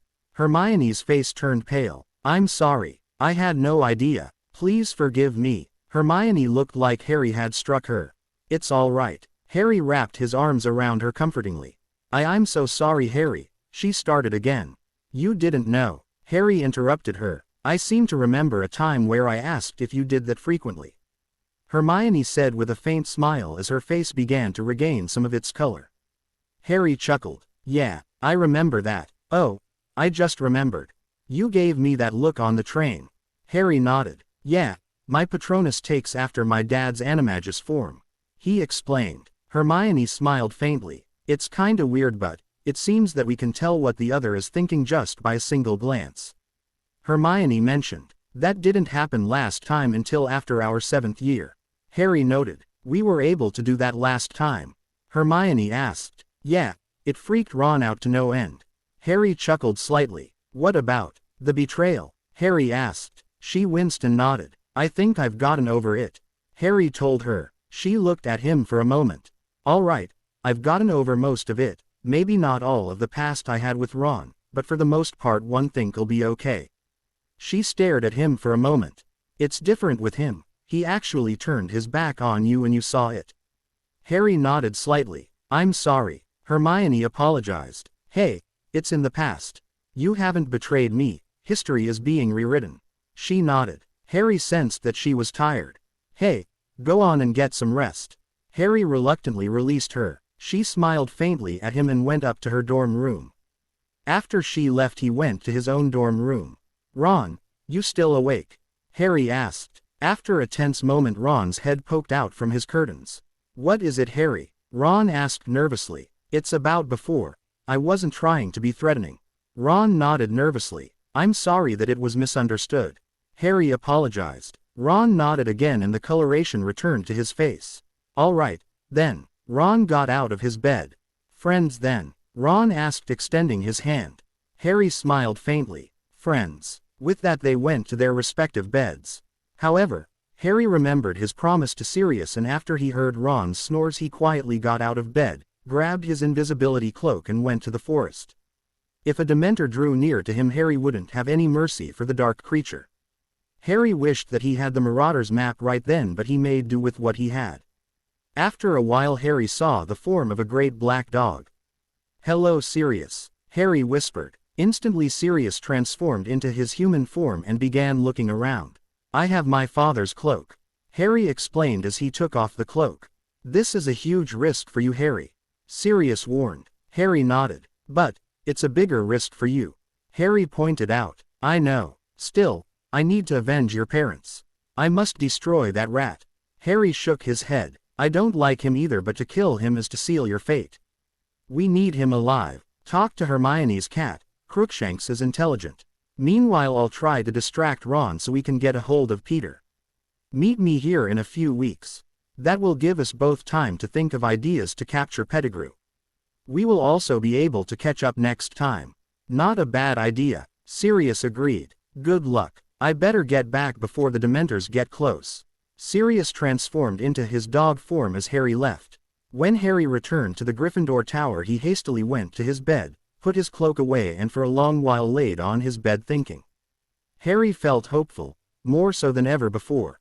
Harry swore that Sirius was going to be cleared of all charges. His godfather deserved that. The next morning Harry and Hermione sat next to each other at breakfast. He heard Ron sit on his left side. "Morning, Ron," Hermione and Harry said in unison. Ron looked slightly unnerved when they spoke. Harry got a glint in his eyes and Hermione smiled broadly. "So," Harry began, "how was your night?" Hermione finished. It was good." Ron looked uncomfortable. Harry glanced at Hermione with a, "I told you so," look. "All right, so you were right. For once," Harry summed up. Guys, that's really freaky," Ron said. "What?"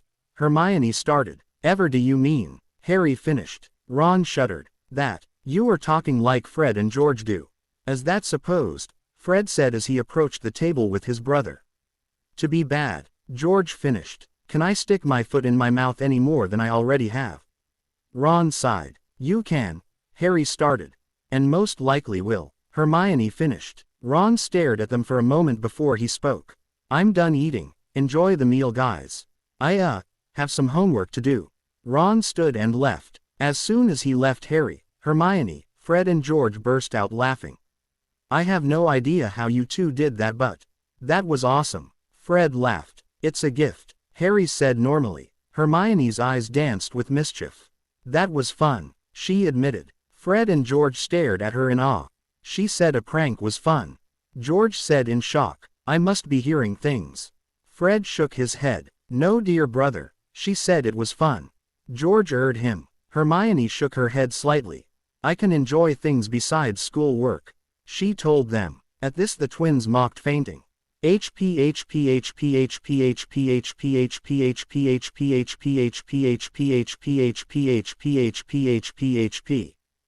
wish we could reveal the truth to him." The gray-cloaked figure sighed. "You can try to reveal the truth, but my superiors have blocked all of my attempts to aid him since the site restoration deal." The gatekeeper replied sourly. "Then it will be a worthy challenge."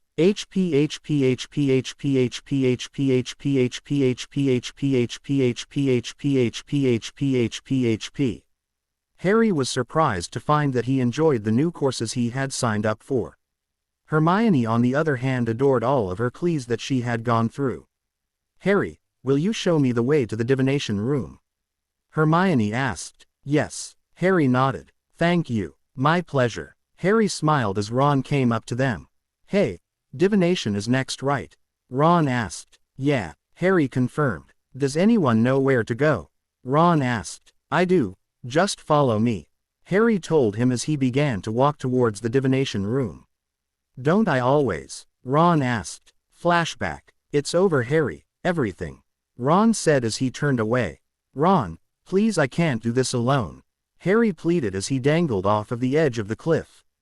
Ron ignored him, and a second later Harry heard the sound of Ron apparating away. End flashback. Hey, you okay? Ron asked in concern. Just fine. Harry replied coolly. What did I do? Ron asked in a baffled voice. Nothing. Harry replied as he opened the trap door to the divination room. After a lesson where Harry's death had been predicted no less than 20 times, they left for Transfiguration. Hermione was more than a little irritated at Trelawney's visions. That was pointless. Hermione noted as calmly as she could. Yeah, I don't know how long I will be taking it. Maybe I could switch to healing arts. Harry mused. It isn't a bad idea, Harry.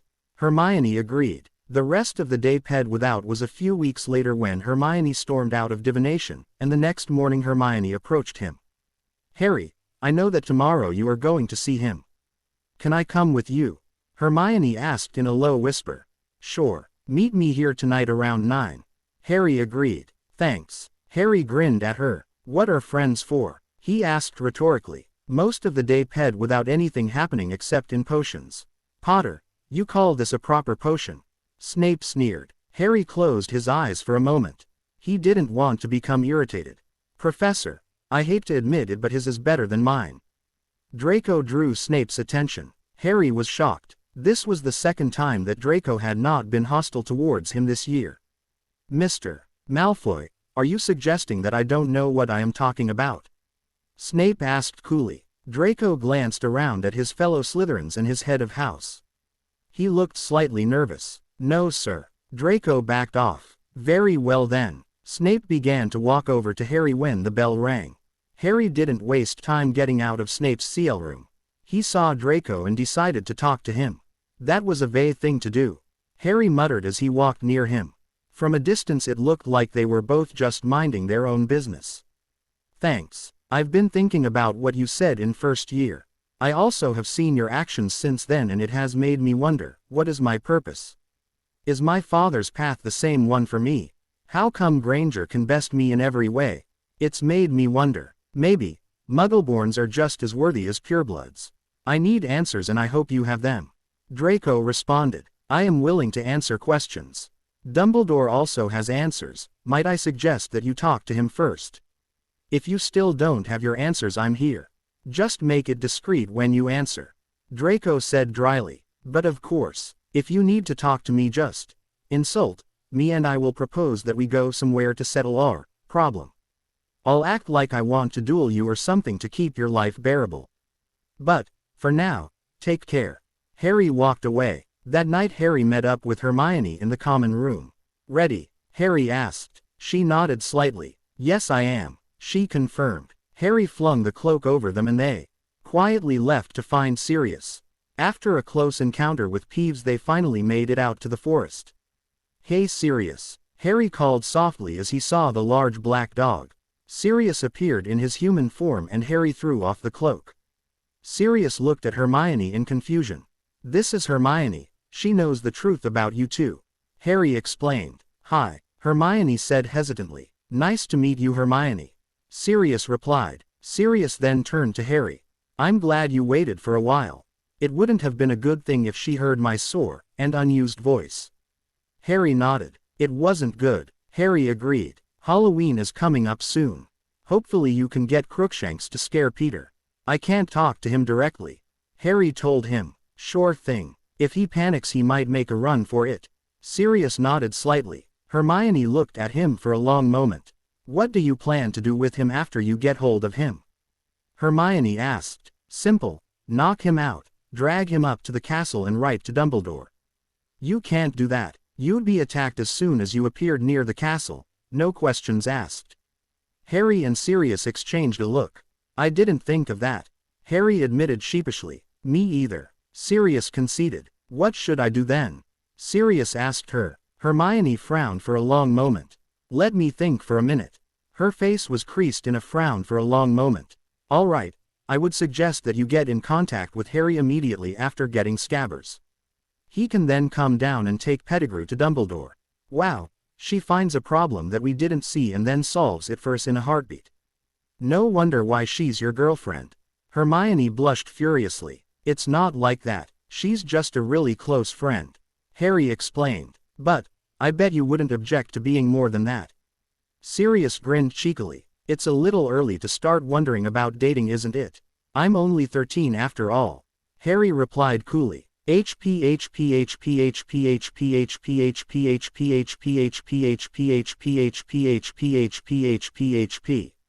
Harry, thank you for letting me meet him. Sure, he's weird but lovable. Hermione breathed into his ear as they walked back to the castle. You're more than welcome, Harry whispered quietly. They trudged up the stairs and went to their respective dorms. Harry quietly pulled off his cloak and laid down. What he wasn't expecting was Fred and George's voices. Why? Fred began. Were you? George added. Up. Fred concluded. Does it really matter? Harry asked. We saw that you and Hermione left the castle and the grounds. George explained. Harry looked at their faces and could tell that they were suggesting something. It isn't like that. I wasn't taking her outside to her or something. Harry said in an icy voice. We trust that you weren't, but you could easily get caught going on one of your dates without this. Fred finished. It's hard to give up, but your need is greater than our own. George handed him a piece of parchment. What is it? Harry asked. The Marauder's map. Fred said reverently. After they explained its workings, Harry thanked them and then he was able to go to bed. Before he did, however, Harry had carefully tucked the Marauder's map and his cloak in his trunk. The next morning he told Hermione about the map. He would have told Ron as well, but then he would have asked why the twins had given it to him. He did not want to answer that question honestly. It would have been more than a little difficult. After Harry had told Hermione about the map, Ron neared them. Harry, can't you wait for me? Ron complained. Harry smiled slightly. No. Harry grinned. Figures. Ron smiled. Hey, Scarhead, I have a bone to pick with you. Malfoy shouted. Ron looked enraged and Hermione looked angry as well. Harry shook his head. He had been expecting Draco to insult him. I will deal with this, he told them and walked over to Draco. Do you have a problem? Harry asked coolly. Yeah, I do. How come you're so ugly? Draco sneered at him. Pansy, and a large number of Slytherins laughed stupidly. You don't want to get on my bad side, Slytherin, Harry warned. Oh my, I'm so scared. Please forgive me, Draco replied sarcastically. Perhaps we should settle this, Harry said in a cold voice. A moment later he spoke again. Meet me on the astronomy tower after CL. Harry said so only Draco could hear him. Please ped with Hermione, and Ron fuming about Malfoy and how he had insulted Harry. If I ever get my hands on him, Hermione muttered angrily under her breath during potions with the Slytherins. She glared at Malfoy at every chance she got. It was with relief the bell rang that Harry left the CL room. Only defense against the dark arts remained that day. All right, CL, come in. Lupin beckoned to a door near his office. Within this room a familiar closet rested, except when it was shaking. Unfortunately, for the battered and worn closet that was a constant occurrence. Do any of you know what is inside this? Lupin asked. To no one's surprise, Hermione's hand shot up. Miss Granger, what is inside this? Lupin called on her. A Bogart. In other words, a shapeshifter that takes on the form of the one thing that we fear most. Hermione explained. Excellent, 10 points to Gryffindor. 5 for the question and 5 for the explanation. Lupin beamed. Most of the CL backed away from the closet. Harry on the other hand stepped forward. As he did he spoke quietly. The great aren't just great. They are great because they face their fears. Harry drew his wand. The charm is ridiculous, Lupin told him. He could sense that Lupin was worried that Voldemort would arise within the room. Harry nodded slightly. A moment later the doors of the closet opened and a black-cloaked figure arose, a Dementor. Even after everything it was still the thing Harry feared most. Harry imagined it tripping on its black robes. Ridiculous, Harry said calmly. The Dementor didn't just trip, it fell on its face, and as it fell the sound of ripping cloth was heard. Harry chuckled slightly as he walked away. Excellent, Harry. Who's next? The CL saw a banshee, a severed hand, a miv spider, and much more. However, not everyone got a chance to have a go at the boggart. Hermione and Neville were two such people. Pity, I wanted a chance at the boggart, Hermione said in a sad voice. What would it have been for you? A paper that got a 9 out of 10. Ron chuckled. Hermione didn't answer. Instead she looked thoughtful. I don't know, Hermione said quietly. However, Harry sensed that she was hiding something.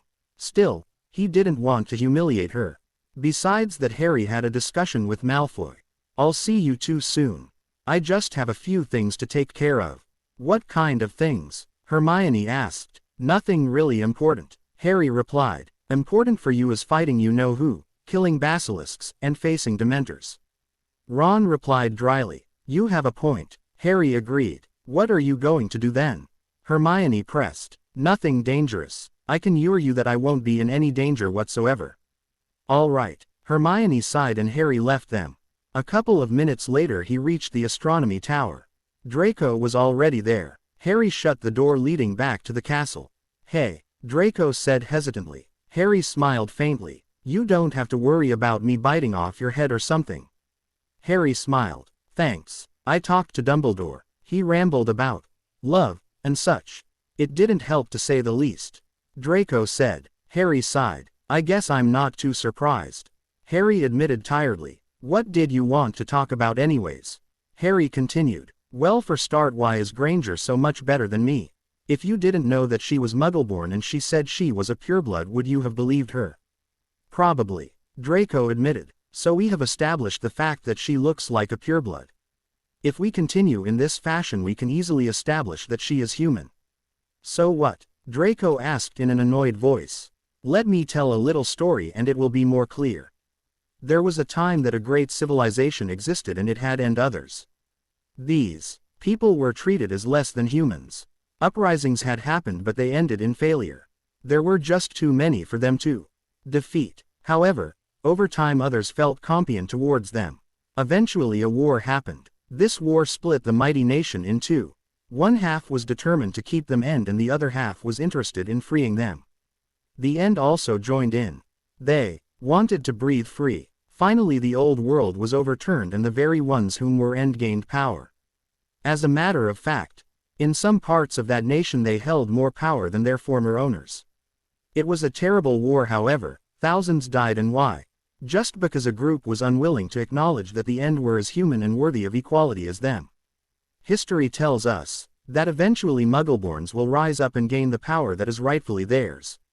Where will that leave the purebloods? Draco asked nervously. Depends on a few factors. If purebloods realize their errors and change the law for equality, then they will keep much of their power, mansions, and money. If a revolution happens, then it is likely that purebloods will lose their standing, their honor, and perhaps their very lives. I can see the strain as well. It might happen soon. I see. Okay. You say that Granger is as equal as I am. I wanted to know why you were kind to me, a Slytherin. Are you human? If you are, you should be treated with respect. All men are created equal. This might sound extremely American, but all men are created equal with the rights to life, liberty, and the pursuit of happiness. That just sounds like some revolutionary talk to me. Draco mentioned. Harry hid a smile. The Declaration of Independence hadn't made its way into Wizarding Britain. Harry hummed it was because it might instigate opposition to the pureblood regime. In the law it was illegal to own a copy of such a manuscript. It was even more illegal to create copies of it and hand it out. That's most likely because the government fears what power it would have if it was widely published in England. I can understand that, Draco muttered. Any other questions? Harry asked. You are self-sacrificing. Why? What do you get out of it? Draco asked. Why? Because I have a purpose. It's what I do. I might sound crazy, but you get something by sacrifice that you can't get any other way. Besides that, even after everything that's happened to me, I still can love. Draco shook his head slightly. What is so important about love? It is the most powerful emotion in existence, and it has a magic of its own. You might say that the opposite and greater force against the dark arts is love. Why? People are driven either by hatred or by love. Hatred gives immense power for a time, but eventually it will burn you out. Love, on the other hand, doesn't drain. It only strengthens. It has the ability to heal emotional and spiritual wounds, and if the love is great enough, even able to protect others from death. Protect from death. Draco looked baffled. Harry smiled. It's sad that most people are driven by evil. Otherwise you'd hear more about this. I survived Voldemort because of my mother's love. That is an ancient, nearly forgotten magic, and the most powerful. Anyways, I have one other question, perhaps the most important. What should I do? Draco finally asked after a long pause. I would have to say that following your heart would be the most important thing to do. Cut a path for yourself instead of having someone else place a path in front of you. Find someone you can trust and stand beside them. Harry said. Like you and Granger? Draco asked. Harry thought it odd that Draco didn't mention Ron.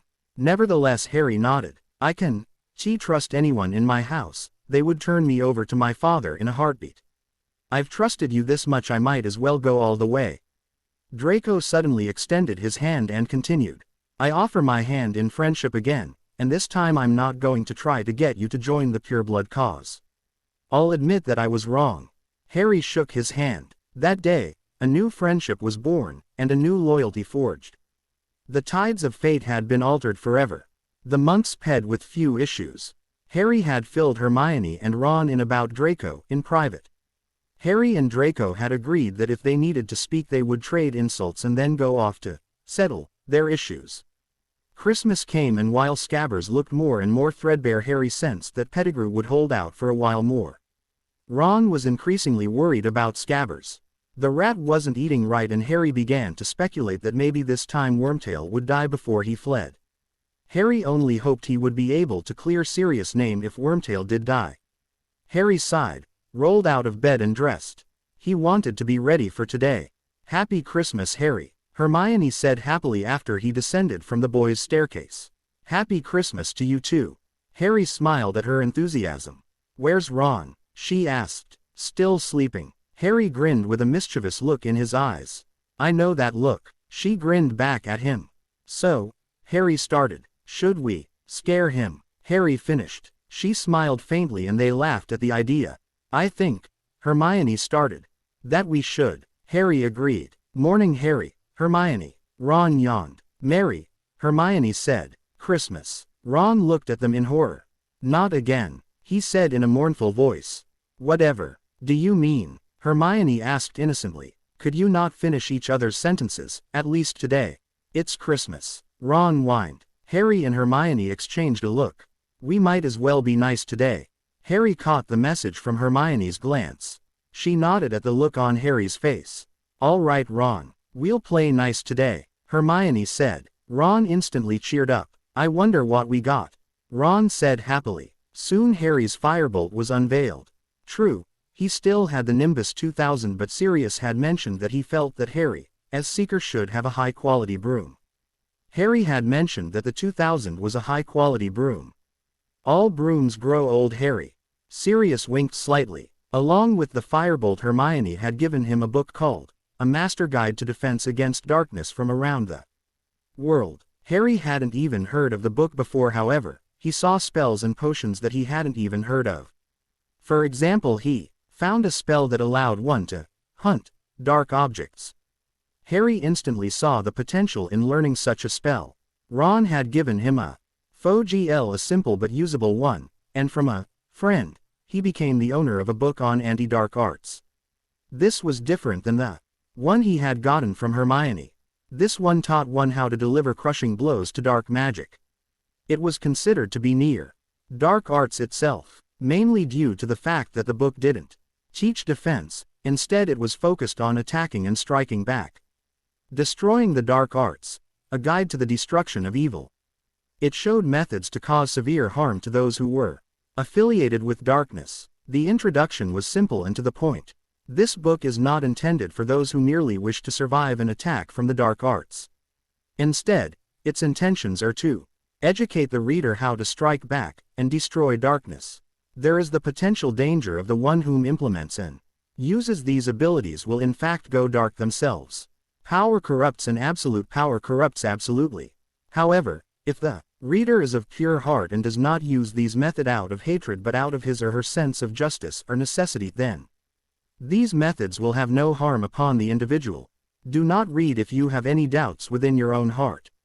Otherwise, you will not have the strength to withstand the tempting darkness. Harry's eyes widened. The letter that had been with the book fell out. Harry quickly picked it up. I know that by this time you will have read at the very least the introduction. Yes, there is a danger of corruption. I also know that Dumbledore wouldn't use these in the fight against evil. I have overheard the meetings between my father and other servants of your oldest foe. They themselves have mentioned that they have much more room to cause havoc. Because the light is unable to strike back with any real force, these abilities and spells are not related to the dark arts. Instead, they just give great amounts of power. The abilities in this book can be used for either light or dark purposes. I trust you can use them to steer the future in the right direction. After reading this, destroy it. Harry nodded slightly and tossed the letter into the flames. Within seconds it had been burnt to nothing. Harry, Hermione said in shock. He doesn't want the letter to be discovered. Harry explained. Who sent it? Hermione asked. Our undercover ally. Harry said quietly. Ron and Hermione instantly knew whom he meant. Draco. Oh, Ron said simply. Hey, you still Haven. T opened everything. Harry mentioned to the two of them. Ron looked sheepish. Right, well, we kinda got distracted when you got that book. Ron said quietly. Hermione nodded and opened the last of her gifts. It was from Harry. It was a medallion on a necklace that had a phoenix engraved on it. Harry had also included a letter that explained its properties. He remembered when he had entered the shop that summer.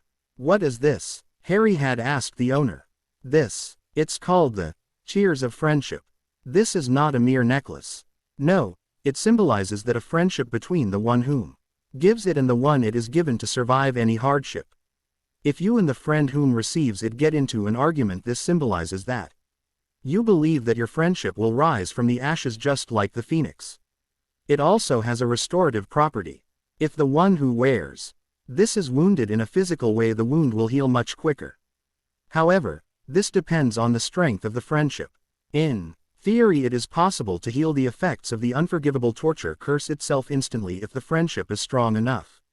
On the other hand, however, if the friendship is suffering, it will take longer to heal.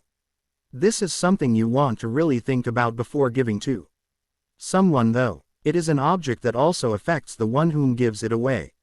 For better or for worse, should the friendship fall permanently, so will the very life of the one who gives this away. On the other hand, should the friendship flourish, the life of the one who gave it will flourish and be blessed.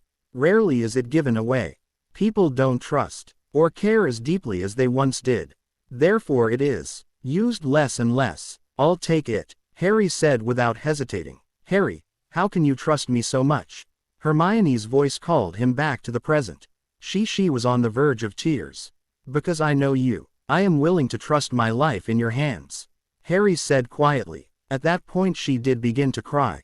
Oh Harry. She ran over to him and hugged him. Harry wrapped his arms around her. Ron on the other hand looked furious at Harry. How dare you hurt her feelings? Ron demanded. I'm crying because he gave me something so precious, she said as she continued to hug Harry. Her tears began to soak through his robes and he felt the moisture on his shoulder. Hermione. Harry tried to speak but found he couldn't. Hermione clung to him. Her hot tears splashed onto his robes. Harry, why? She cried into his right shoulder. I believe in you, Hermione, Harry replied. Ron looked at them after he had read to note that Harry had added to the box which held the Tears of Friendship. I haven't ever heard of someone giving away the Tears of Friendship, he whispered in a reverent tone. After Hermione regained control of herself, she still looked like she was ready to cry at the drop of a hat. Ron opened his last gift. The one from Harry was a pair of dragon hide boots and a dragon hide jacket. I thought you would like it. Harry smiled at him. Wow, thanks Harry. Ron stared at the gift. His eyes betrayed the shock Ron was experiencing. Just be sure to wear them from time to time. Harry grinned at him. I will, Ron promised. A moment later Ron spoke. I bet you two need to talk about the tears of friendship thing. I'll give you some privacy, Ron said as he left the common room and headed out of the portrait hole. Immediately after Ron left, Hermione turned to him. Why me? There are others that are more deserving of such a priceless and precious gift. Hermione's eyes were filled with tears. Not so Hermione. I trust you. You've been there for me all the way. You see past the fame and the legends surrounding me and see who I truly am. No one else has ever done that. He hadn't intended to make her break down and cry again. Immediately after he had spoken, Hermione was sobbing on his shoulder again. But this could kill you.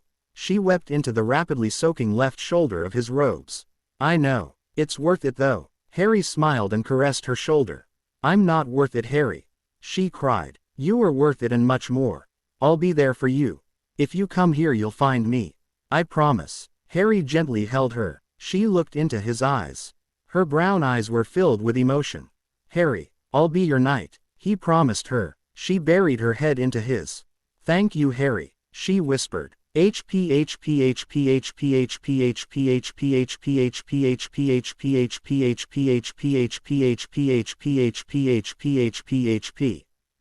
gatekeeper stared at Harry and Hermione from his position.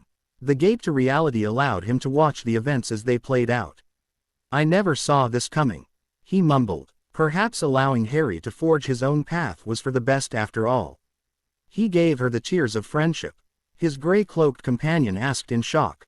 Yes, do they have a clue about how symbolic, or how powerful that is? To an extent, but no, they don't know all of it. I'm shocked that he would give her that. After all, it has some unique. It is an object to unites two souls. 2. It is an ultimate symbol. 3. With the friendship they share, Hermione could be hit with an Avidera Cadaver curse and live on. 2 lives become 1. The counselor quoted the opening to the Legend of Tears. I myself don't know all that much about the tears of friendship. The gatekeeper admitted. Few do, gatekeeper, even in this realm. It is a carefully guarded secret. To the wizarding world it is powerful, but not one knows all that it does. Only here, there are those that know all about it. I know more than most because I am the counselor of wisdom, but only the emperor and his lord know the everything about it. From what I understand, even the second reality doesn't even have full knowledge about it.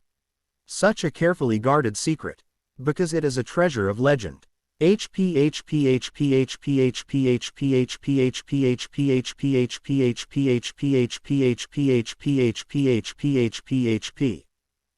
and Hermione had become inseparable. Ron still was their friend, but the friendship they shared ran deeper than any other. They had overheard Professors Flitwick and McGonagall talk about their friendship in Ping. Those two share something that even most married couples don't. Flitwick had noted, yes, Harry and Hermione truly are something else. However, it is not seemly to talk about our students like this. McGonagall replied quietly. Harry and Hermione had looked at each other, blushed and left the area quickly. Christmas passed quickly and the school year continued. Eventually Scabbers made a run for it. Just a few hours later Crookshanks bit down on Harry's robe and tugged at him. Hermione looked at him and they knew that Sirius had caught Scabbers. Harry smiled faintly, pulled out his invisibility cloak, covered Hermione and himself, and followed after Crookshanks. A short while later Harry found Sirius and took the unconscious rat out of Sirius' hands. As he covered himself and Hermione back up with the cloak, he said, "Your name will be cleared shortly, Sirius." "I'm sure of it. Thanks, Harry." Sirius smiled at the spot they had been before they had put the cloak back on. Harry had barely heard him.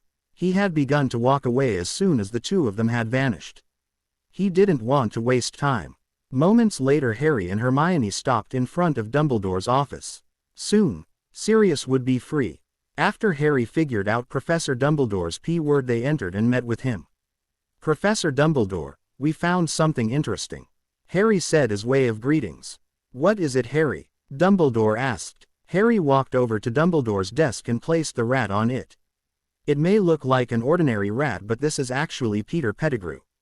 He's an animagus, Harry explained. Dumbledore looked at the limp form of Peter. Peter wouldn't have been able to turn into a rat, Harry. It takes intelligence and magical prowess to become an animagus. He was helped by my father and Sirius when they were still in school. But, I don't think you'll believe me until you see for yourself. Harry took the rat, placed him on the floor while the headmaster's portraits muttered in irritation. After Scabbers was placed on the floor, Harry muttered a spell, and a moment later Scabbers was replaced by a little man. Peter had many of the traits of his rat form. "I'm sorry I didn't trust you, Harry." Dumbledore sighed as he walked over to the sleeping Pettigrew. Harry quickly explained what had happened. Dumbledore looked 100 years older when he realized that an innocent man spent 13 years in Azkaban for a crime he didn't commit. "Evener 8. Dumbledore muttered. Wormtail's eyes opened tiredly. "Headmaster Dumbledore," Peter squeaked nervously. "Why did you betray James and Lily Potter?" Dumbledore asked coolly. "I didn't have a choice. You know who was taking over everything," Peter said in a panicked voice. Dumbledore looked at him sadly before he bound Peter with ropes that shot from his wand. "Watch him. I'm going to get the Minister of Magic. I'll be but a second." "Yes, sir," Harry said as he aimed his wand at Peter.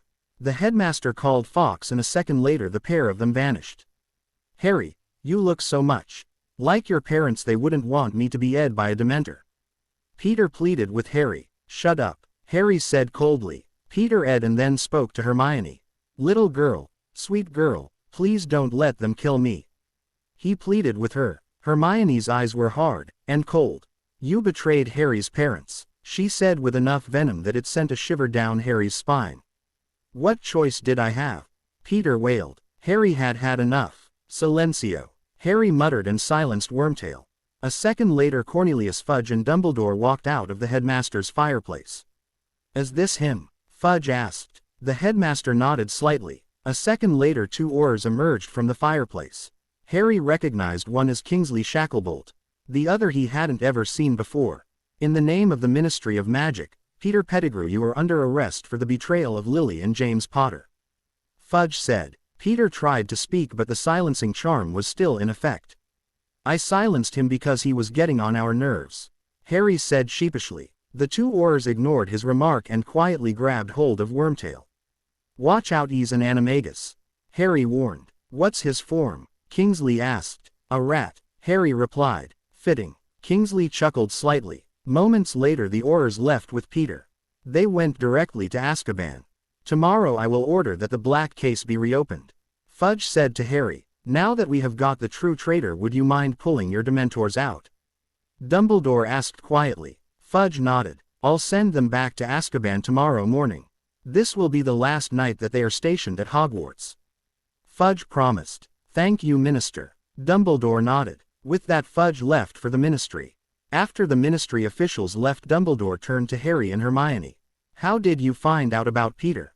Dumbledore asked. Harry smiled faintly. "I met Sirius," Harry explained. Dumbledore's eyes widened. "You met him?" Harry nodded. "I had a feeling that he was innocent. Over time I figured out that Peter was the traitor," Harry explained. "I see." Harry, as headmaster, I probably don't want to know how you figured it out, so I won't have to give out detentions or dock points. Therefore I give you 2 100 points apiece, and each of you will be given an award to of the school for services for bringing a criminal to justice and for proving Sirius Black's innocence. "Thank you, sir," Harry and Hermione said in unison. Dumbledore looked at Hermione closely. "Did Harry give you that?" Dumbledore asked of her necklace. Hermione nodded. "That was an amazing thing you did, Harry.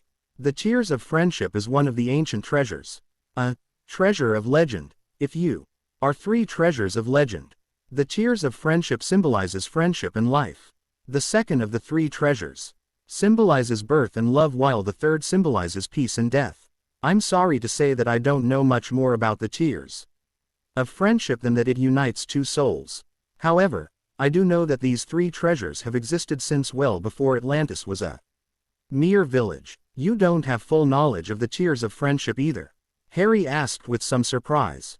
"Sadly, no, I do not," Dumbledore admitted. Hermione's eyes were filled with shock. "Take care of each other," Dumbledore advised. Harry nodded. "We already do," They said in unison. Very good then. Harry, Hermione, you may go. Dumbledore dismissed them. After they left, Harry whispered to Hermione, I'm going to let Sirius know. Harry muttered, I'll come along. Hermione said quietly, thanks. Harry smiled at her. He threw the invisibility cloak over them once again and they headed for Sirius. Hey, boy, Harry said as they saw Sirius. Harry pulled off the cloak. It's getting late, Sirius noted as he looked towards the setting sun. Harry nodded. The Ministry has Peter and they are reopening your case. Sirius gave Harry his first real smile. You know, I was made your godfather. Sirius said a few seconds later. Harry nodded. I was thinking that maybe if you wanted you could, you know, live with me instead of your current guardians. Do you have a house? When can I move in? Harry asked. Sirius beamed. As soon as my name is cleared you can move in. Although I bet there is a foot of dust there. That's okay. Harry waved off the dust as a minor detail. Hermione's eyes were shining brightly and her smile was wider than any Harry had seen on her face before. That's wonderful, Harry, she exclaimed happily and wrapped him in a hug. Sirius pretended to be hurt. I don't get a hug, he said with sad puppy dog eyes. Harry laughed. Get over here, Harry ordered. Sirius approached and for the first time since he had returned Harry was surrounded by the three of them hugged and Harry knew that this was the dawn of a new future. After their hug they spoke for a time. They covered a great deal, including the fact that Harry was reliving his life. They didn't have time to cover everything but Harry knew that soon they would have all the time in the world to catch up. After a time Harry and Hermione headed back. You won't have to live with the Dursleys after this, Hermione whispered excitedly as they neared the castle. Harry smiled broadly at the thought. When they reached the common room it was getting extremely late and so they parted and went to bed. A couple of days passed before Harry saw the response of the Ministry in the Daily Prophet. Ministry reopens traitor's case. Yesterday at 8 p.m. the Minister of Magic announced that the Ministry was reopening Sirius Black's case. Sirius Black, notorious murderer, killed 13 people with a single curse and betrayer of Aurors Lily and James Potter. The parents of the boy who lived had recently broken free of Azkaban and had been on the run. Harry quickly read the rest of the article. His heart became heavier as he read. Rita Skeeter was tampering in things she shouldn't have. Harry quietly swore. Thanks to her the people would be outraged at the reopening of the case. She made the Ministry look bad by reopening the case and she made his godfather look bad by saying that Sirius had indeed done those things. Rita did not mention Peter, and therefore made it appear even worse. Thanks to her, the people would never re-elect any of the leaders if they supported this. As Harry predicted, the next day's paper had the headlines of, Ministry closes Black case, Black still guilty. Harry had given the paper to Sirius so he knew what was going on. Sorry Harry, I wanted to take you in instead of you having to live with the Dursleys. Sirius said sadly. I understand. Sirius, be careful. I'll manage until we clear your name. We will find a way to clear your name. Hermione vowed. Thanks you too. The rest of the year passed. Harry and Hermione never found an alternative to clearing Sirius' name. On the last day of school Draco appeared ashen-faced. Hey Scarhead. Draco sneered. What do you want? Harry acted as if he hated Draco. Just to remind you that you are an idiot. Draco smirked. I hate messing with words, let's let our wands do the talking. Harry replied. Good, I'll get to beat you in another way than just verbally. You certainly can't beat me in Quidditch. Harry smirked. The students around them said phrases like, ouch, he got you good, burn, and, can't argue with that. Draco acted as if he was furious. Let's settle this. That CL room should work. Harry nodded and the two entered the CL room. After he entered, Harry locked the door with the flick of his wand. What is it, Draco? Harry asked. Draco pulled out a letter and handed it to Harry. I don't know how, but Father found out that we are friends. I can't go back home. Draco said quietly. Harry scanned the letter. No, you can't go back. Harry agreed heavily. What should I do? Draco asked. Harry pondered a moment. Perhaps it's time to find out what properties I own. Harry mused. Would you mind bunking with a Scarhead this summer? Harry asked. I wouldn't mind. Better than living on the streets. So when you get to London, go to the Leaky Cauldron and wait for me there. I will go to the bank, take care of the required details and meet you there. Just as a note, the Potter line had, to my knowledge, at least 5 different properties. Then I guess I have a little bit of choice of living space. Harry grinned. Yeah. Draco nodded. A few minutes later they left the CL room, went their separate ways and boarded the train. Harry and Hermione boarded together. Maybe this summer I can invite you over. Harry grinned. What do you mean? Hermione asked. You'll see. Harry promised. A second later Ron caught up to them. Hey. Harry smiled at Ron. Exploding snap anyone? Harry asked with a wide grin. Harry wasn't surprised when Ron joined in, but when Hermione agreed to play, Ron looked gobsmacked. I do things beside read, and help Harry in difficult situations, Ron. Hermione chided as she sat beside Harry. Oh, Ron replied intelligently. When the train reached the station, Harry looked to make sure that the Dursleys hadn't decided to take him back after all. They hadn't, fortunately. Bye, Harry. Hermione hugged him before she went over to her parents. See you later, mate, Ron said as way of farewell. Harry then carried his trunk and went towards the Leaky Cauldron. Fortunately it wasn't far from the station.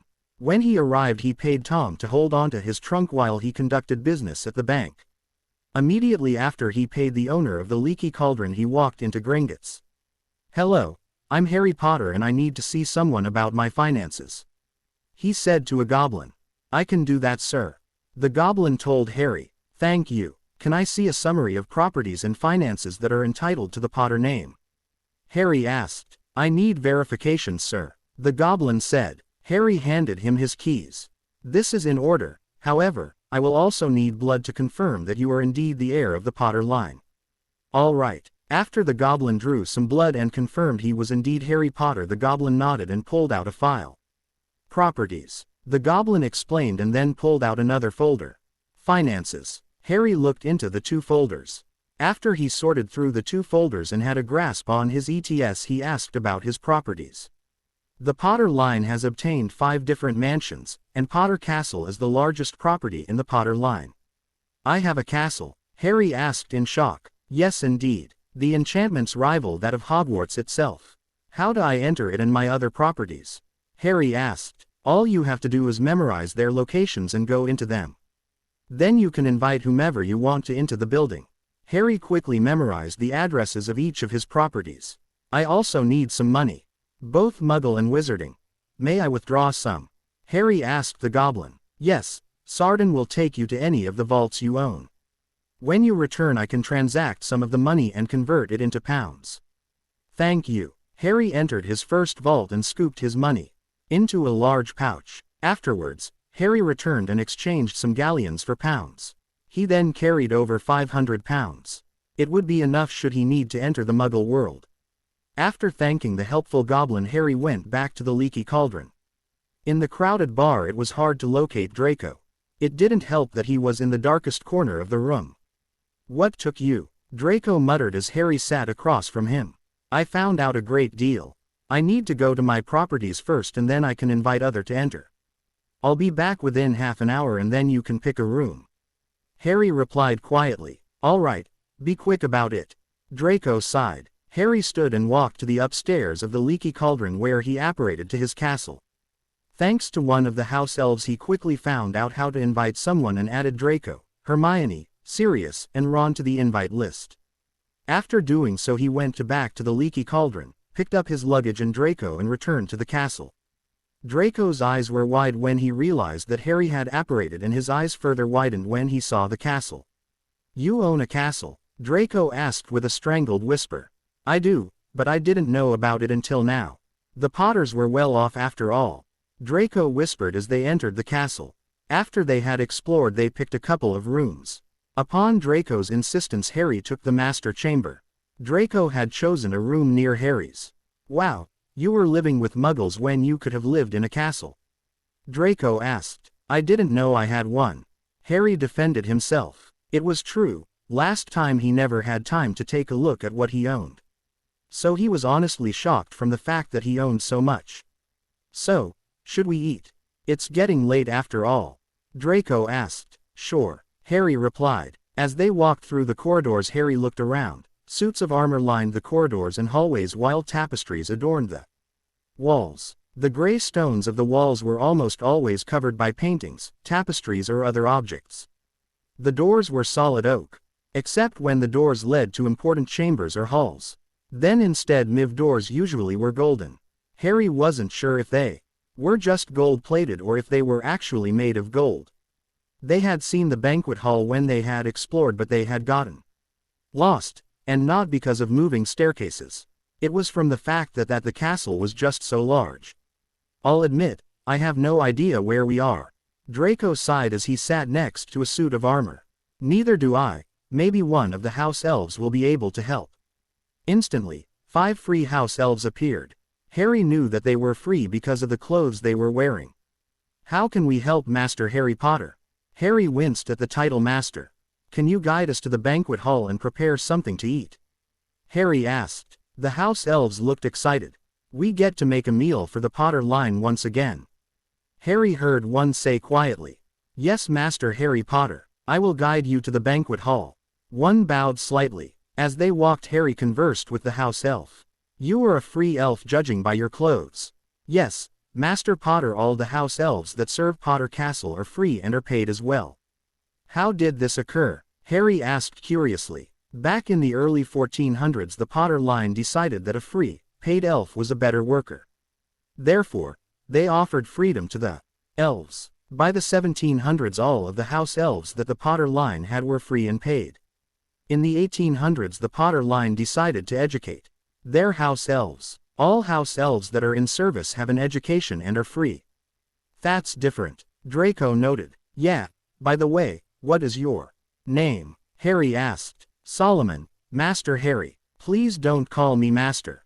"Harry is fine." Harry winced. "As you wish, Harry." Solomon nodded in approval. After they ate, Harry and Draco made their way to their respective rooms. "You know, it's kinda nice not having adults watch over us," Draco noted as they ascended a staircase. "Yeah, hey, would you mind if I invited some others over? It's your castle." Draco shrugged. "Thanks." Draco shrugged his shoulders slightly before he walked into his room. Harry then made his way into the master chamber. He walked over to the huge bed, pulled back the curtains and quickly prepared for the night. Moments later Harry's eyes shut and he fell into slumber. Undeniably, Harry slept better than even he had at Hogwarts. "Why can't we just file a lawsuit?"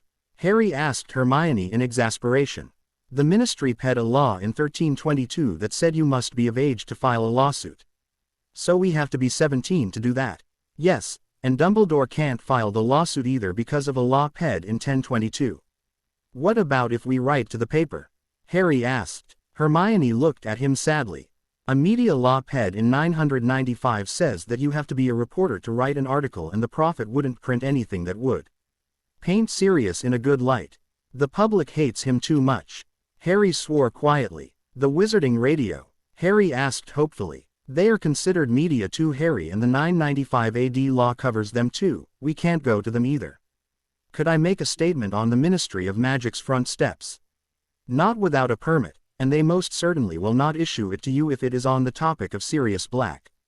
When she said that, Harry turned away from her and started cursing violently. "Harry James Potter," Hermione said angrily. Sorry, it's a bad habit." Harry flushed slightly. "Don't swear anymore, please," Hermione asked. "I'll try. Thank you." Hermione smiled. Harry opened his eyes and groaned. At least it wasn't a nightmare. He rolled over, looked through the large window and saw the sun rising. He sighed and pulled himself out of the warm and comfortable bed. After getting dressed, Harry spoke. "Solomon," Harry called. "What is it, Harry?" Solomon asked. "Does this castle have owls?" Hedwig looked at Harry sharply. "Potter Castle has an owlery. There are currently 55 owls within Potter Castle." "Thank you. By the way, is breakfast ready?" "Yes, it is. Your friend is already waiting to start in the banquet hall." "Tell him to go ahead and start eating. I will be down in a minute or two." "I shall do so. Do you want me to guide you down to the banquet hall after notifying him?" "Yes." Solomon vanished with a small crack. "Hedwig, I'm planning to send a lot of letters. You are amazing, but I don't want to exhaust you. You are too important to me to let you get hurt," Harry said to his owl. Hedwig looked like she was contemplating Harry's words. Hedwig flew over to Harry and nipped his ear affectionately. Solomon appeared. Harry, are you ready for me to guide you? Solomon asked. Harry nodded. Solomon walked ahead of him and guided him to breakfast. He saw Draco at one of the tables. Hey Harry, I think your house elves' cooking is even better than Hogwarts. Draco took a bite of his scrambled eggs and his face took on a distant look. Harry chuckled. I bet they will be pleased. Harry agreed as he sat down near Draco. As soon as he sat, a plate appeared. Harry quickly selected his breakfast and began to eat. It is better than Hogwarts food. Harry's face took on the same distant quality as Draco's for a second. They ate and afterwards Draco said that he was going to get started on his potions homework. Harry decided to write the letters. And went up to his room. Dear Snuffles, how are you? It's been an interesting year. Anyways, I was thinking that you could talk to your dear old mum. Maybe you, too, could get past any bitterness. I have always found a midnight discussion over a nice cup of hot chocolate in front of a roaring fire to be a great way to get past problems. Maybe I can catch up with you in 2 weeks. A lot has happened. Wish I could say more, but I have other letters to write. Sincerely, Harry Potter. Harry nodded in satisfaction. Sirius should get the hints. He would meet him at midnight in 2 weeks and discuss important issues. Dear Hermione, remember when I said that I might invite you over? If you can manage it, could you get to the grim old place that we talked about? I hope to see Snuffles and you. Don't worry. Snuffles should be able to fill in the details. I must admit that life has been interesting. I'm bunking with a young S. He got kicked out of his old home. What can I say? I felt sorry for him. It's a terrible experience being kicked out your home. I know. When he's ready he will be able to leave. Hope to see you soon. Harry Potter. Harry smiled and began to write the third letter. Ron, how are you? In case you're worried, I am okay. The Dursleys weren't happy when I blew up my Aunt Marge. They decided to let me fend for myself. Anyways, it will be impossible to find me. Only Hedwig can deliver me messages. I'd tell you where I am staying, but if the letter was intercepted I would have more headaches than I want to think about. Sorry about that. I'll figure out a way to reveal my location, so please be patient. Every couple of weeks I'll send Hedwig over, so if you want to tell me something you can. Hope to see you soon. Harry Potter. Without pausing, Harry wrote a fourth letter. Professor Dumbledore, if I know you, you're probably panicking right about now over my disappearance. Don't worry, I'm safe. I also can assure you that no one knows where I am. I cannot reveal where I am, otherwise others could figure where I am staying as well. Also, Professor Dumbledore, I know this is odd, but I would like to shift my divination CL to healing arts. I will admit that I am more interested in hearing about how to heal injuries than to have my death predicted. True, she made a prophecy that was true. However, she does not have complete control over her inner eye. I'm not trying to be rude to Professor Trelawney. I am merely stating facts. Her prophecy said that the Dark Lord's servant would flee from his current location, only to be caught. However, over time he would break free and go to his master. Sincerely, Harry Potter. Harry sighed, called Hedwig to him and handed her Hermione's and Ron's letters. Hedwig, I need you to take these to Hermione and Ron. Hedwig looked at him and allowed him to tie the letters to her leg. A moment later Hedwig flew out the window of his chambers.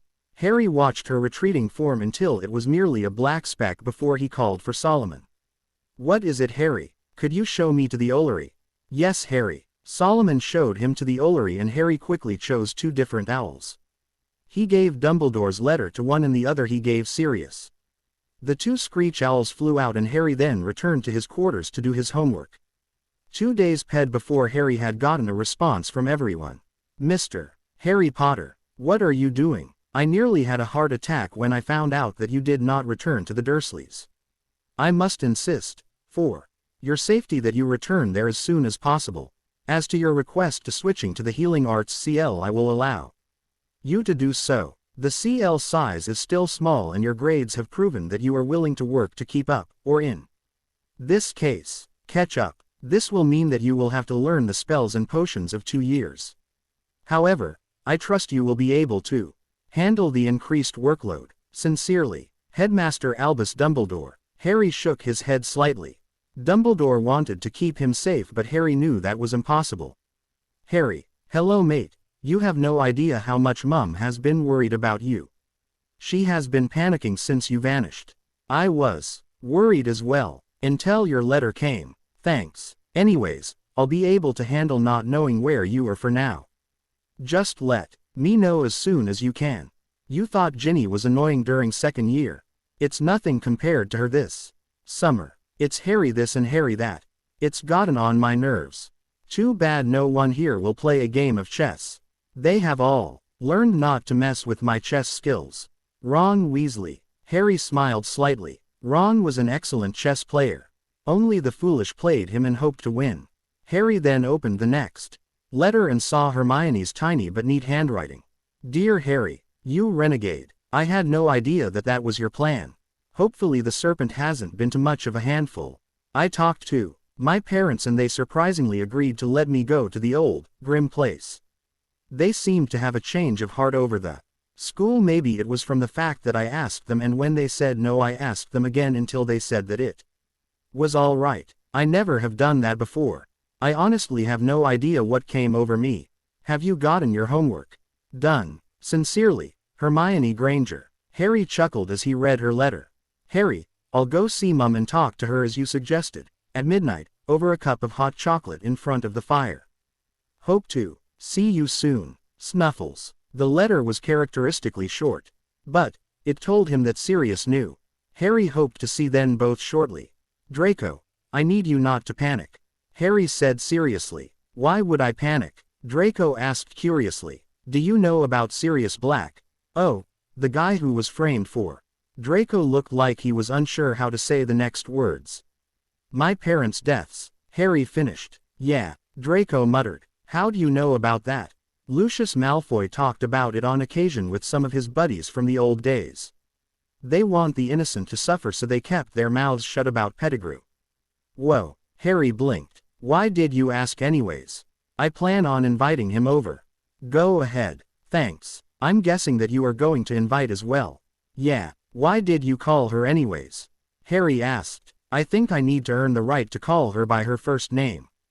After all, I have called those who came from Muggles, Mudblood, on more than a few occasions. If it wasn't for the fact that I was scared that you, or both of you, would curse me, I might have called her that too. Harry chuckled. You will find that Hermione is pretty forgiving. Harry urged him. When they come over, could I be there? If you want to be awake at midnight tonight, I can manage that. Draco nodded. Over the rest of the day Harry read the ancient black-covered book that Draco had given him for Christmas. The gold letters. Destroying the Dark Arts. A guide to the destruction of evil looked as if they weren't a day old. Harry was slightly curious about that. However, he opened it up and went into Chapter 1. Chapter 1. The Dark Arts. To destroy the Dark Arts, one must understand what they are, and what their essence is. Dark magic draws its power from hatred and despair. For example, Crucio's strength is determined by two factors. The first is obvious, the magical power of the individual, and two, from the darkness within the caster's heart. The greater the darkness and the stronger the caster, the more painful the torture. Dark arts can be roughly divided into two major categories: potions and spells. These two categories can be divided further. To determine if a spell is a dark art, it must have key factors. 1. Does it cause severe mental pain? 2. Does it cause extreme physical pain? 3. Does the spell cause or nearly cause death? 4. Is the spell power drastically increased when cast with hatred? If the spell has any of these factors, it is most likely a dark art. To detect dark arts, it takes experience. To begin to gather this experience, the spells in Chapter 2 will prove useful. Dark spells and their counters are listed below. Avidera Cadavera. Cannot be blocked and instantly kills the victim. Crucio. Cannot be blocked and causes severe pain. If used on a victim for an extended period of time, it can cause insanity or even death. Imperio. Cannot be blocked, however can be thrown off if the will is strong enough. The Mind Control Curse. Harry rubbed his eyes and continued down the list. Curses like burning all of the internal organs, severing all 4 limbs, and a Particularly nasty curse of forcing a victim to see terrible images which would eventually cause insanity were listed. By the time he got through chapter 1, Draco was warning him that it was 11:50. Harry instantly got up and rushed to the fireplace, grabbed some flow powder and waited for 12 o'clock. When the clock struck midnight, Harry tossed the powder into the fireplace and stuck his head into the flames after calling out his destination. Harry looked around and saw ancient two red chairs sitting near the fire. In one Harry's exhausted godfather sat, his bloodshot eyes were threatening to close at any second, and in the other a bushy-haired girl with closed eyes rested. "Padfoot, Hermione," Harry called. "Harry." Hermione's eyes snapped open and instantly she got on her knees in front of the fire. Padfoot chuckled and sat beside her. "Hey," Sirius grinned. "I thought you might want a place to crash." Sirius. Harry grinned back. "That might be nice. Where am I crashing?" "Get some flow powder and call out, 'Potter Castle,'" Harry instructed. "Sure thing. Wait, Potter Castle?" Sirius looked surprised. "Yeah, the Potters never really lived in the castle. James's father always said that the castle was too big for 3 people to live in. I got to go there once." "Well, congratulations, you get to live there now." Harry smiled and continued, "I'll pull my head out so you two can get over here." Harry pulled out his head, and before he could get any farther, Hermione spilled out of the fireplace, and on top of him. His arms wrapped around her instinctively. "Harry, it's so good to see you," Hermione said happily as she hugged him. "What is this?" Sirius asked as he stepped over them. Harry blushed. Apparently Draco decided to save him. Hello and who are you?" Sirius asked. "I'm Draco Malfoy. I recently got kicked out of the Malfoy residence." "Lucius' son?" Sirius asked. Draco nodded slightly. "Although I don't think he will call me his son anymore," Draco added quietly. "I was disowned," Sirius told Draco in a quiet voice.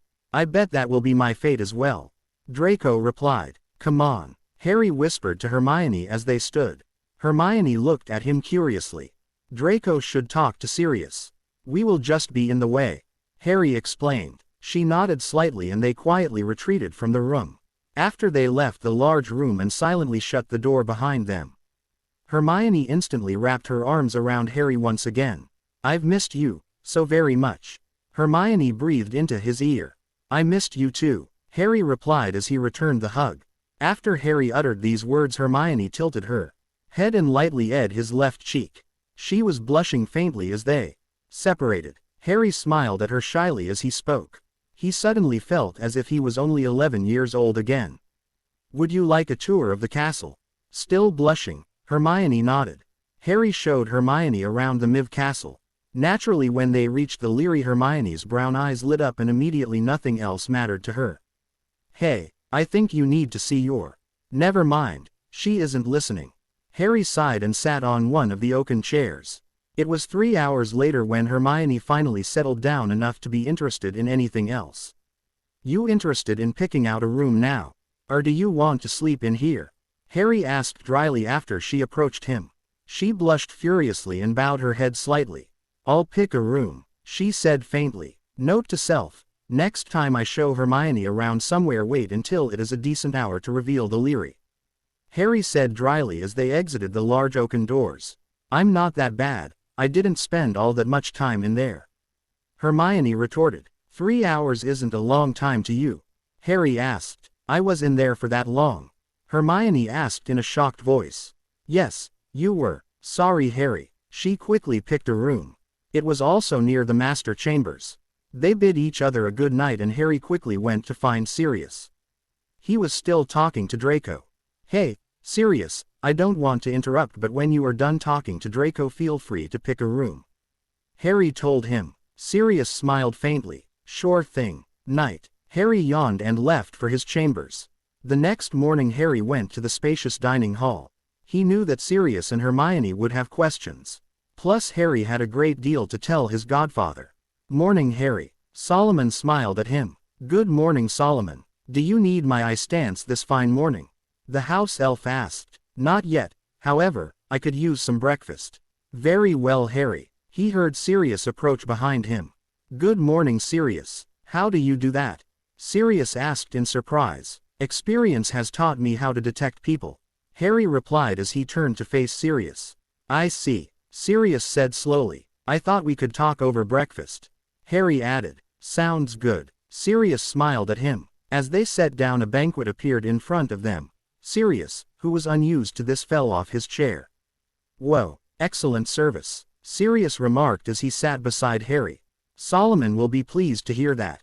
Harry remarked. Solomon, whose? However, Sirius' question was answered as Solomon appeared. Can I help you, sir? Sirius recovered quickly. I just wanted to remark that this is excellent service. Thank you, sir. I hope you enjoy your meal. Solomon bowed slightly. I am certain that I will. Thank you. Solomon popped away and Sirius turned to Harry. That answered my question, but he had clothes. What is that about? My father never told you about that? Harry asked in some surprise. No, never, Sirius admitted. Harry was explaining as Hermione entered the banquet hall. Good morning, Hermione, Harry said cheerfully as she neared them. You were awfully cheerful this morning. Hermione looked at him appraising Ly. Why wouldn't I be? My best friend, my godfather, a new friend are all with me, and to top it all off I'm not stuck at Privet Drive. Harry said happily. She smiled at him as she sat on his right side. Yes, I can see why you are so happy. Ahem, I think you should start over about the house elves.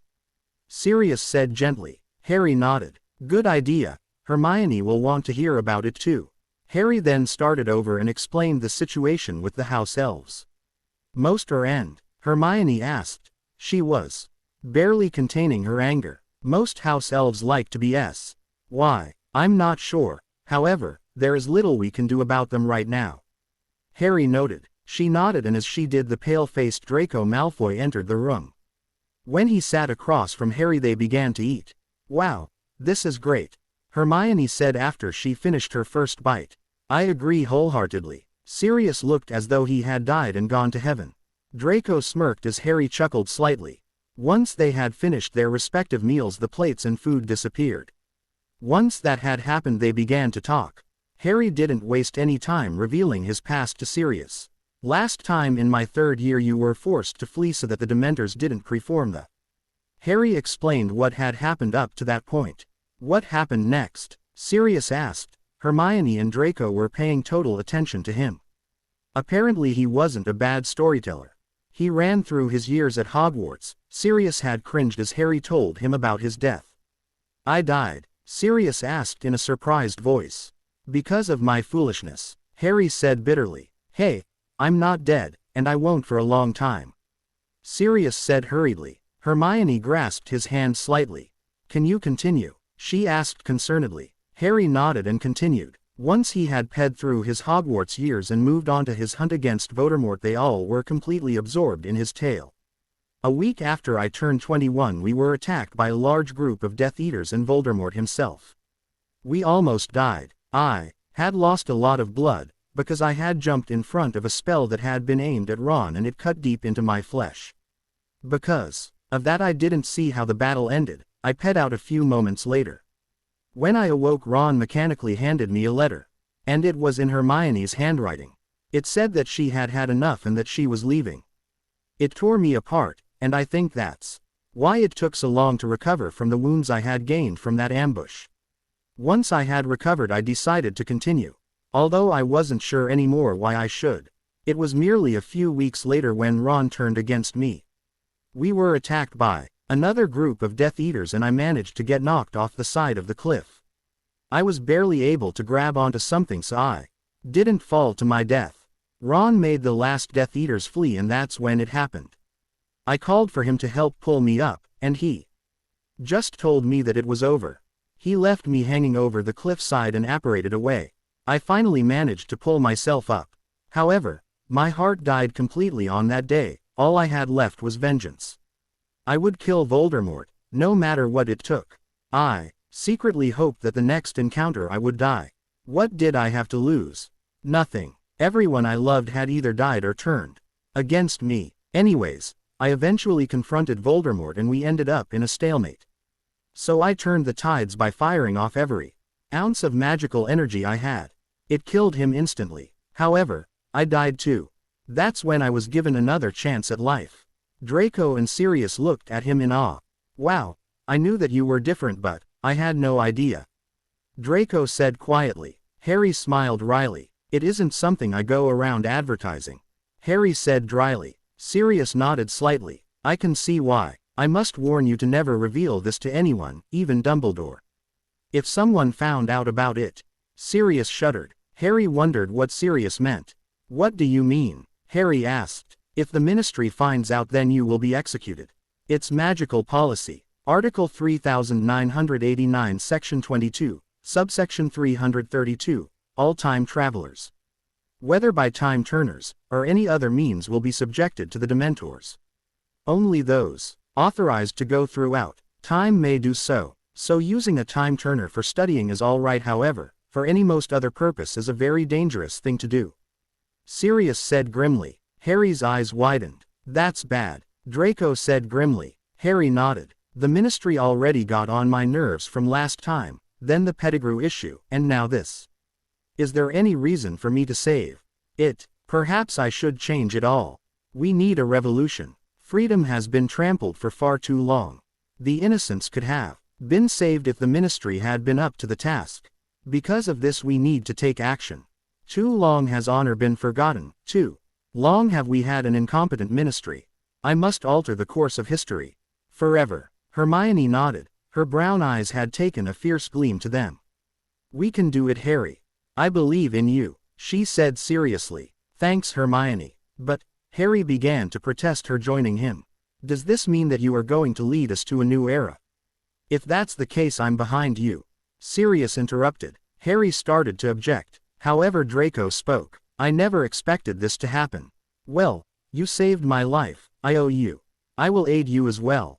Draco nodded slightly. You guys. Thanks. Still, taking action will be difficult. Looking at this rationally, we are a pathetic group to challenge the Ministry. One runaway, one Muggleborn, a murderer, and not to be rude, but as they see it, a spoiled tea. Plus we don't have much in the way of wizarding military armament. You have a plan. Hermione knew what he was thinking. We create a paper that begins to raise awareness of the Ministry's foolishness, and arm ourselves in this castle better. I can't really leave here right now either. Mainly because if I do, Dumbledore will try to force me back to the Dursleys, and if the Ministry catches me, I'll be forced into an magical orphanage and my ETS would be divided up among the pure-blooded families. Either way, that's not a good thing. To try to stem the wound, I'll attempt to gain emancipation. Although technically I am an adult. However, making that argument would be a way to have my soul removed in less than 30 seconds. This means in the meantime, we will have to rely on Hermione. She is the only one that isn't currently under fire. Hermione, if you would be willing to pick up certain supplies that I will order, we can move ahead in our plans. Anything you need, Harry, I'll pick it up. She promised with a faint smile. Harry's heart fluttered when she smiled. Again, he was affected by her. It should have been impossible for him to be fazed. Harry quickly checked his watch. When he did, his eyes widened. Anyone interested in our final meal today? Harry asked curiously. Sirius quickly checked his own watch. It's already 6:30. Sirius asked in amazement. I guess my story took longer than any of us realized. Harry said sheepishly. Seems that way. Hermione agreed after glancing at her own watch. Seconds later, the table was laden with food once more. After a delicious meal they parted and Harry went to write another letter. This letter discussed the idea of him gaining his emancipation. After writing the letter he glanced over it, nodded in approval and gave it to Hedwig. The white owl spread her wings, and soared out of his window. Good luck, Harry whispered. HP.